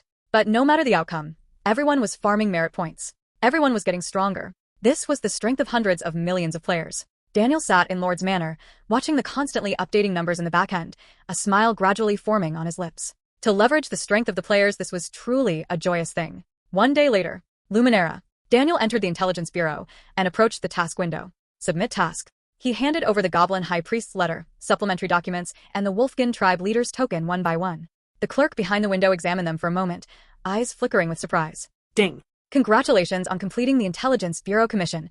Threat in Doom Green Forest, S rank. Task rating, SSS, overachieved. Total goblins killed, 312,847,326. Rewards. Merit points plus 60,854,197. Gold coins plus 30,000. Contribution points plus 5,000. Extra reward, Intelligence Bureau Honor Medal, Special, times 1. The clerk respectfully handed back a medal. Your Excellency, your task record has been updated. Minister Rex is waiting inside. He wishes to discuss an urgent matter. Daniel nodded, pocketed the medal, and headed further inside. Several intelligence officers were busy organizing documents. Seeing him, they nodded respectfully. Your Excellency, the minister is waiting for you. One officer led him across the hall to a closed wooden door. Inside was a modest room piled with documents. Rex sat behind a desk, frowning at an intelligence report. Seeing Daniel, a small smile appeared on his face. Your Excellency, Count, you're here. He gestured for Daniel to sit, getting straight to the point. The evidence you submitted has been verified. The situation is more severe than we imagined. He pushed a file across the desk. According to our intelligence, over the past month, the beastfolk, dwarves, and dark elves have all had close contact with goblins. Some beastfolk tribes have even begun joint operations with goblins. The dwarves, though outwardly neutral, have internal divisions. A radical faction has sided with goblins. The most troubling are the dark elves. Rex's voice darkened. They usually stay hidden in the underground world, rarely interfering in surface matters. But this time, they sent envoys to meet the goblin high priest. As for who or what forces driving goblins, that's still unclear. But one thing is certain. This is a vile conspiracy against the human race. He leaned back in his chair, massaging his forehead. The Emperor has issued the latest decree. The entire nation is on high alert and mobilization. Unless there's a miracle, a great war is inevitable. If you don't mind, Your Excellency, the Empire needs your strength. Ding. You have received an urgent imperial decree, full-scale mobilization. Ding. Do you accept the S-rank full-scale mobilization task? Task details, duration, 24 hours. Gold coin to merit points, 500 gold coins equals 1 merit point unlimited. Supplies to merit points, war machines, equipment, strategic resources can be exchanged for merit points, calculated by quality and quantity. Territory construction, leveling up territory construction grants merit points, calculated by degree of improvement. Task rewards, merit points, EXP, gold coins, contribution points. Time limit, 24 hours. Special note, after this task concludes, the Empire will rate each lord's mobilization contribution. The results will affect their authority and contribution points in the upcoming war. Daniel squinted slightly at the task description. 500 gold coins for 1 merit point. For someone with millionfold boost, this was effectively free. He accepted the task immediately. Your Excellency seems very interested. Rex sipped his tea. I have to say, this is a rare opportunity. The Emperor is offering unlimited exchanges to maximize the Empire's strength before the war. He set down his cup, shaking his head. Unfortunately, 500 gold coins for 1 merit point is still a steep price for most lords. Very few can spend millions of gold coins. I estimate that there won't be more than 10 lords in the entire Empire capable of exchanging enough to reach 1,000,000 merit points. He looked at Daniel, a hint of anticipation in his voice. You, Duke, with your investments in the 9 main cities, should be able to exchange quite a lot. A few million merit points should be no problem. Daniel looked at him. A few million? He smiled but said nothing. He then opened the system panel and started the operation. Ding. You spent 500 billion gold coins to exchange for 1 billion merit points. Current merit points, 1,083,175,020. The room fell silent for a moment. Rex's teacup froze midair. His eyes widened. Your Excellency, what did you just dash? Daniel replied calmly, exchanged some merit points. Some. How many? 1 billion. Rex slowly set down the teacup. He looked at the tea, then at Daniel, then back at the tea. I need to confirm. You just said you exchanged 1 billion merit points. Correct. At 500 gold coins per merit point, 1 billion merit points would require. He did the mental calculation, then froze. 500 billion gold coins? Daniel nodded. 500 billion gold coins. Rex remained silent for 5 seconds. Then he leaned back, regarding Daniel with a new perspective. Your Excellency, may I ask something? Ask. Just how rich are you? Daniel thought for a moment. Beyond imagination. Rex let out a wry smile. I've been intelligence minister for decades, and I've seen countless wealthy people. But someone like you, this is the first time. He shook his head, drank the tea in one gulp. If I didn't already know your adventurer status, I'd have insisted you come with us. 500 billion gold coins just like that. I believe, Your Excellency, that you are truly the talent the Empire needs. Daniel nodded, unconcerned by the praise. Instead, he opened the system backend and began editing player tasks. Such an opportunity. How could he not make full use of it? Ding. You are editing an A-rank task. Merit points exchange. Task details. 1 gold coin equals 1 merit point, covered by Doom Guild. Task start. 1 hour from now. Duration. 24 hours. Task description. Each player limited to exchanging 10,000 merit points to prevent abuse. Exchanged merit points can be freely used, equipment, skill books, military rank upgrades, etc. After double-checking, Daniel clicked publish. The next second, World Channel exploded. What? What is this? Am I seeing this right? 1 gold coin equals 1 merit point. God Faustus has lost it? Imperial merit points are extremely valuable. He's offering 1 merit point per gold coin. This can't be real. Isn't this giving it away for free? Are you idiots? It's officially issued as a task. Even if it were fake, it becomes real. Haha, amazing. I saved 300 gold coins. Now I can get 300 merit points. I only have 100 gold coins. If I'd known, I wouldn't have bought that crappy sword. Hurry. Only 1 hour to go. Why is God Faustus doing this? Isn't he losing money? Who cares why? We can get merit points, that's enough. Exactly. God Faustus must have his reasons. We just enjoy the benefits. Last time during the goblin hunt, I exchanged merit points for a full iron-grade equipment set leveled up instantly. Jealous. I didn't participate. Regret it so much. This time, we're going all out. Eternal Eagle Guild. What do you guys think? Can't figure it out. 1 gold coin for 1 merit point. The value of Imperial merit points is unquestionable. Doing this, isn't he losing a fortune? He doesn't seem to be lacking gold coins. Unless, he doesn't care about merit points at all. Also, he's God Faustus. So, what do we do? Exchange or not? Exchange. Why not? Each person can get 10,000 merit points. Exchange as much as you can. Notify all members to prepare gold coins immediately. Daniel watched the World Channel frenzy, a faint smile forming on his lips. Losing money? How could he lose money? He had millionfold boost. 500 billion gold coins exchanged for 1 billion merit points. This was the first layer. Then, he offered players 1 gold coin equals 1 merit point. Players received merit points, used them to grow stronger. Stronger players level up faster. What players didn't know? Every time a player exchanged 1 gold coin for 1 merit point, he triggered millionfold boost, receiving 1 million gold coins back. All he paid were the system's merit points. Merit points could be obtained with gold coins from the Empire. 500 gold coins to 1 merit point. 1 merit point to player gains 1 gold coin. Player's 1 gold coin triggers boost to returns 1 million gold coins to him. 1 million gold coins to exchange for 2,000 merit points. And repeat. This was a highly profitable, multi-win operation. 1 hour passed quickly. Ding. Your task merit points exchange is now live. Current participants, 11,043,957. Merit points spent, 147,326,000. Gold coins gained, 147,326,000. Millionfold boost triggered. Gold coins plus 14,732,600,000,000. Daniel looked at the long string of numbers on the system panel, expression unchanged. Merit points spent were less than 1/5. He currently had 1 billion merit points, just used 180 million, leaving over 800 million. Half an hour later, current participants, 95,387,948. Merit points spent, 742,817,000. The number of participants and exchange speed slowed noticeably. This indicated that most players were running out of gold coins. After all, the server had only opened a few days, and ordinary players saving even a few hundred gold coins was already impressive. Those able to spend 10,000 gold coins on merit points were already minor tycoons. Nearly 700 million merit points had been exchanged, enough for the players to use for a while. Next, it was time for business. Daniel opened the task panel and spent gold coins to stack merit points to 3 billion. He nodded at the long list of numbers in the merit points panel. However, his military rank was still Apprentice. The medal Adrian had given him back in Starter Village. Apprentice Merit Medal. Effect, plus 20 to all core attributes, unlocks basic military exchange permissions. It was time for an upgrade. He opened the military rank exchange interface. Imperial Honor Military Rank System, 9 levels. Apprentice, 1,000 merit points. Cadet, 10,000 merit points. Official, 100,000 merit points. Special Ops Level 3, 500,000 merit points. Special Ops Level 2, 1 million merit points. Special Ops Level 1, 5 million merit points.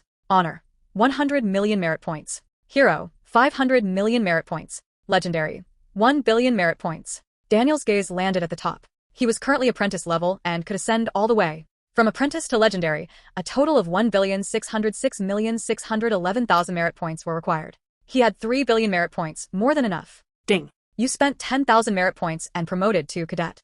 Ding. You spent 100,000 merit points and promoted to official.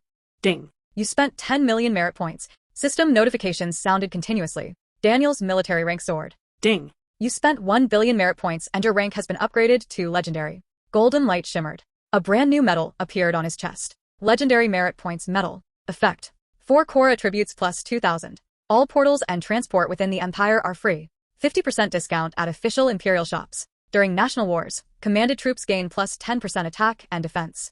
Unlock exclusive treasury at the military supply depot to exchange rare resources. Can mobilize portions of the Imperial Army. Requires military position coordination. Description: Supreme grade honor for humans. In the history of the Empire, fewer than 10 people have ever earned this medal. Daniel looked at these effects, a faint smile on his lips. 4 core attributes plus 2,000 to 100 times higher than apprentice level. Free transport and 50% shop discounts were expected. The most critical was the 4th effect. During national wars, commanded troops gain 10% attack and defense bonus. 10% equates to 1 extra combatant per 10 soldiers. For a 1,000,000-strong army, that's an extra 100,000 effective troops. And in battle, the effect cannot be summarized by simple math. This 10% bonus was extremely powerful. With the promotion of his military rank completed, Daniel's gaze turned toward military posts. A rank symbolizes personal honor, but a post is where real power lies. Having a rank without a post makes one a mere figurehead. Having both rank and post, that is what makes a true commander. The Empire's military hierarchy was comprehensive, ranging from the lowest 10-man captain all the way to the supreme marshal of the Empire. Each level carried its own distinct authorities and responsibilities. Daniel opened the interface for exchanging military posts. Currently available posts for exchange. Non-commissioned officer level. Level 1, 10-man captain. Requires 10,000 merit points. Commands 10 soldiers. Level 2, 20-man captain. Requires 30,000 merit points. Commands 20 soldiers. Level 3, 50-man captain, requires 60,000 merit points, commands 50 soldiers. Junior officer level, general officer level. Level 10, brigadier, requires 20 million merit points, commands 20,000 soldiers. Level 11, major general, requires 50 million merit points, commands 50,000 soldiers. Level 12, lieutenant general, requires 100 million merit points, commands 100,000 soldiers. Commander level. Level 13, general, requires 500 million merit points, can independently command a legion, no troop limit during wartime. Level 14, grand general, requires 1 billion merit points, can command 2 to 4 legions, emperor's approval required. Level 15, marshal, requires 2 billion merit points, can command 5 to 8 legions, emperor's approval required. Empire marshal level. Level 16, army group marshal, requires 5 billion merit points, special approval from the emperor. Level 17, theater marshal, requires 10 billion merit points, special approval from the emperor. Level 18, grand marshal, requires 15 billion merit points, special approval from the emperor. Level 19, imperial marshal, requires 20 billion merit points, special approval from the emperor, awarded only to royal family members or those who achieve unparalleled feats. Daniel's eyes fixed on level 13. He checked the details. General, also known as Independent Legion Commander. This was the highest post that the Duke of Augusta could directly exchange. Beyond this level, one had to submit an application to His Majesty the Emperor, which would require approval after a long, cumbersome review process. It required 500 million merit points. He had more than enough merit points now he could exchange it directly. Ding. You have spent 500 million merit points and have been promoted to General. General Post Authorities. Independent Command Authority can independently lead operations without reporting to superiors. Wartime Expansion Authority. During war, troop numbers are unlimited, peacetime numbers are limited by territory. Recruitment Authority can recruit soldiers, NPCs, in the main city and owned territories. War Machine Procurement Authority can directly purchase equipment from the Empire's war machine stock at a 20% discount. Legion Banner. Possess an exclusive Legion Banner. Within its radius, Allied troops receive plus 10% to all attributes. Military Tribunal Authority can establish military tribunals within the Legion to judge disciplinary issues. Loot Distribution Authority can distribute loot independently without reporting to superiors. Fixed Material Allocation can claim a large quantity of military supplies weekly. Daniel's lips curled into a slight smile as he scanned the long list of privileges. Wartime Expansion Authority guaranteed the ability to employ a human wave tactic. Fixed Material Allocation meant he could get a lot of supplies every week for free. Recruitment Authority allowed him to raise NPC soldiers and build his own army. War Machine Authority meant his army could manufacture equipment directly on the front lines without transporting it back and forth. Most importantly, Independent Operation Authority meant that in the future, he could strike anyone he wanted within legal limits, without needing permission. With all of this, he could officially form his own army. Combined with a 20% bonus from his rank and a 10% bonus from the banner, his troops were naturally 30% stronger than others. These 500 million merit points were spent incredibly wisely. After completing the post-promotion, Daniel didn't stop. He opened the Military Engineering Exchange interface again. War Machine Blueprints. Common Grade, 100 merit points, /peace. Bronze Grade, 1,000 merit points, /peace. Iron Grade, 10,000 merit points, /peace. Silver Grade, 100,000 merit points, /peace. Gold Grade, 1 million merit points, /peace. Platinum Grade, requires merit unlock, currently unavailable. Black Gold Grade, requires merit unlock, currently unavailable. Basic Equipment List. Trebuchet, long-range siege engine, attacks walls and structures. Ballista, long-range piercing engine, attacks large targets or dense formations. Shield wagon, mobile cover, resists arrows and magic. Siege ladder, climbing equipment for walls. Battering ram, siege engine, strikes gates. Caltrops, defensive device, blocks cavalry charges. Arrow tower, defensive building, auto shoots enemies. Watchtower, reconnaissance building, expands vision. Camp, temporary base, provides rest and defense. Banner, boosts morale, increases troop strength. Daniel's eyes scanned the detailed list. Without hesitation, he exchanged all gold-grade blueprints. With his current wealth of merit points, why settle for anything less than the best? Next, Daniel opened another exchange interface. Formation Layout Exchange. Equipment is static, but formations are alive. An excellent formation could double a legion's combat effectiveness. Common Grade, 100 merit points, /peace. Bronze Grade, 1,000 merit points, /peace. Iron Grade, 10,000 merit points, /peace. Silver Grade, 100,000 merit points, /peace. Gold Grade, 1 million merit points, /peace. Platinum Grade, requires merit unlock. Basic Formations List. Arrowhead Formation, offensive, sharp vanguard breaks through lines. Fish Scale Formation, defensive, layered like scales, nearly impregnable. Scissors Formation, encirclement, wings spread to surround enemies. Rolling Drum Formation, all-rounder, can attack and defend flexibly.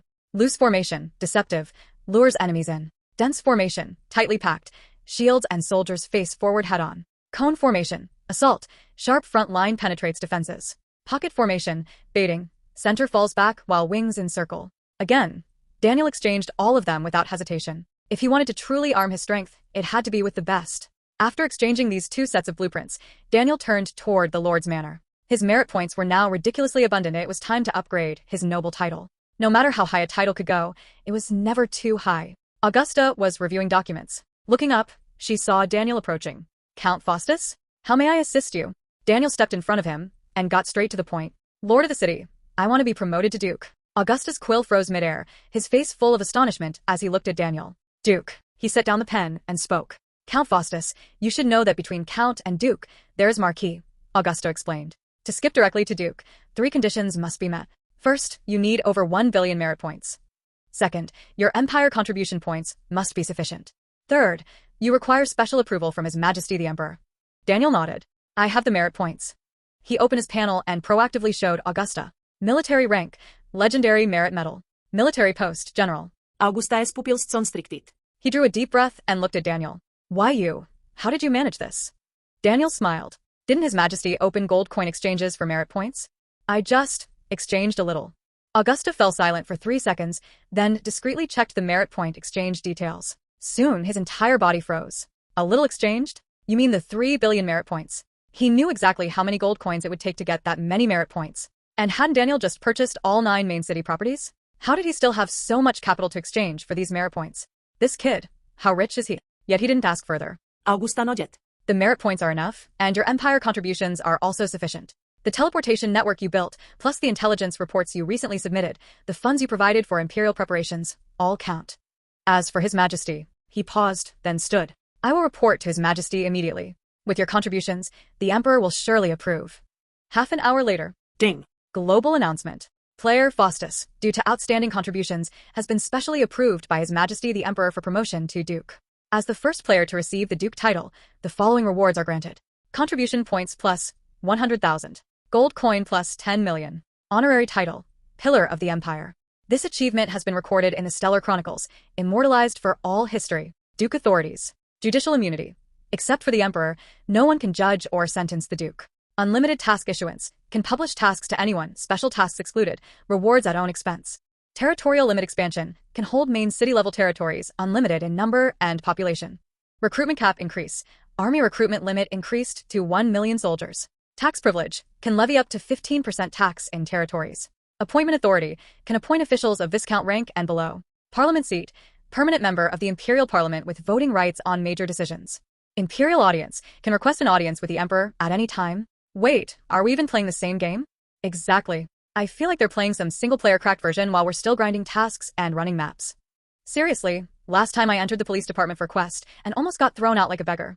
Meanwhile, Faustus casually chats with the Lord of the City.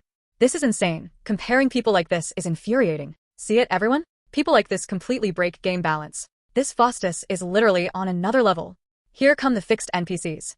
Daniel looked at the long list of Duke-exclusive authorities, a faint smile tugging at his lips. Duke. From commoner to Duke in just 1 week. The rules were becoming less and less restrictive. He was getting closer and closer to becoming the master of the board. One day, he would be the one who made the rules. Leaving the Lord's Manor, Daniel didn't waste a moment and headed straight for the War Bureau. War Bureau Minister Castledrovane was studying something over a war table. Seeing him enter, he froze. Your Grace, the Duke? He quickly saluted. Daniel waved him off. Minister Castle, I'm going to recruit an army. Castle's eyes lit up. The Duke is forming his own army? Yes.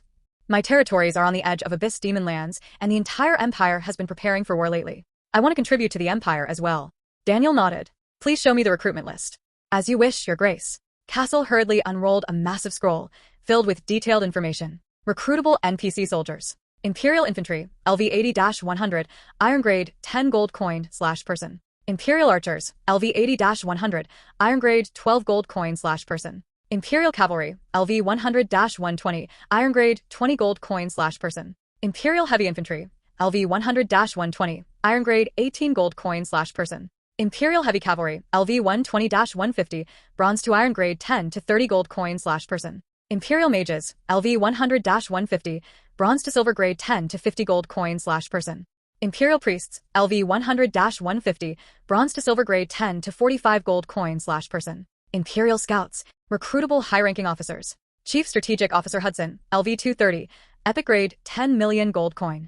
Archery Commander Alina, LV 215, epic grade 8 million gold coin. Cavalry Commander Cassius, LV 220, epic grade 8.5 million gold coin. Mage Corps Leader Lauren, LV 210, epic grade 8 million gold coin. Scout Commander Shade, LV 210, epic grade 9.4 million gold coin. Lieutenant General Fred, LV 225, epic grade 60 million gold coin. Logistics Officer Rand, LV 205, black gold grade 7.5 million gold coin. Lieutenant General Victor, LV 245, epic grade 10 million gold coin. Daniel scanned the list, then waved decisively. Recruit them all. Castle nearly dropped the scroll in shock. All of them? Infantry 100,000, archers 50,000, cavalry 30,000, heavy infantry 30,000, heavy cavalry 20,000, mages 10,000, priests 10,000, scouts 10,000, engineers 20,000, logistics 20,000. He calculated rapidly. A total of 1 million soldiers, plus over 50 high-ranking officers. The total annual recruitment cost alone is nearly 50 billion gold coins. He looked up at Daniel. Your Grace, are you certain? Daniel nodded. Certain. He opened the transaction interface and transferred directly. You have transferred 50 billion gold coin to the Empire War Bureau. Castle stared at the incoming number, overwhelmed. Then he drew a deep breath. Your Grace, you are the most decisive lord I've ever seen. These soldiers and officers are yours from now on. A flash of white light streaked across the sky. Daniel returned to Polaris City. By the portal, a massive crowd had already gathered. It was the 1 million-strong army he had just recruited, arriving in waves through the portal. At the front were the dozens of high-ranking officers he had hired. Leading them was a burly middle-aged man, square-jawed, thick brows and large eyes, clad in exquisite armor. Chief Strategic Officer Hudson, LV 220, epic grade. He led his group to Daniel and dropped to one knee. Your Grace, the Duke. Hudson reporting with his unit. Behind him, hundreds of thousands of Imperial warriors also knelt on one knee. Hail, Your Grace, the Duke. The voices thundered across the plaza, full of unstoppable momentum. This scene caused countless players running tasks in the square to freeze in shock. Was Faustus already this powerful? Epic-grade NPCs are all his subordinates. Holy shit. Most players didn't even have the right to speak to epic-grade NPCs. Daniel nodded in satisfaction as he looked over his officers and soldiers. Rise. He turned to Hudson. From now on, you're in charge of Polaris City's defenses and troop training. In 1 month, I want to see a fighting-ready army. Hudson and the others nodded solemnly. As you command. The army marched into the city and began setting up camp. Polaris City was rapidly expanding, with city planning so large it was almost absurd there was plenty of land to use. Governor Roland hurried over, a look of delight on his face. Your Grace, the Duke, you've returned. What's the matter? Polaris City's urban prosperity, army strength, economic development all have skyrocketed. It's already taking shape as a strong city. All of this is thanks to your brilliant leadership. Daniel's eyes lit up. He opened the territory panel. Polaris City, basic city. Population, 23,218,247. Army, 1,010,000.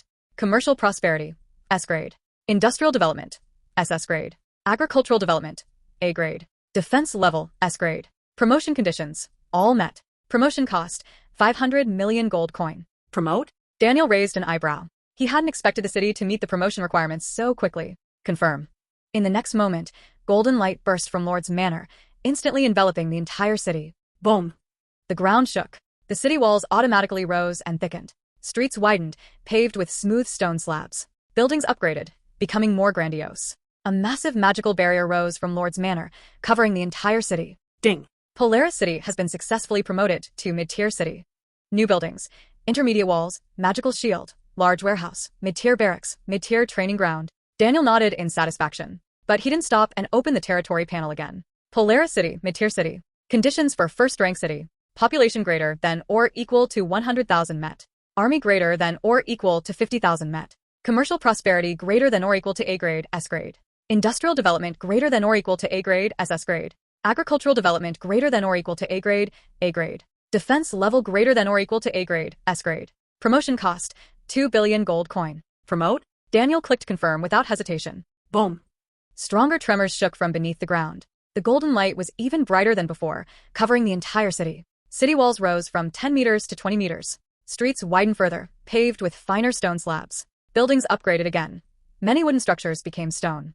Another protective barrier rose from Lord's Manor, stacking with the previous one. Ding. Polaris City has been successfully promoted to first-rank city. Rewards. Gold coin plus 200 million. Contribution points plus 10,000. First rank city construction chest ×1. Daniel opened the chest. Obtained.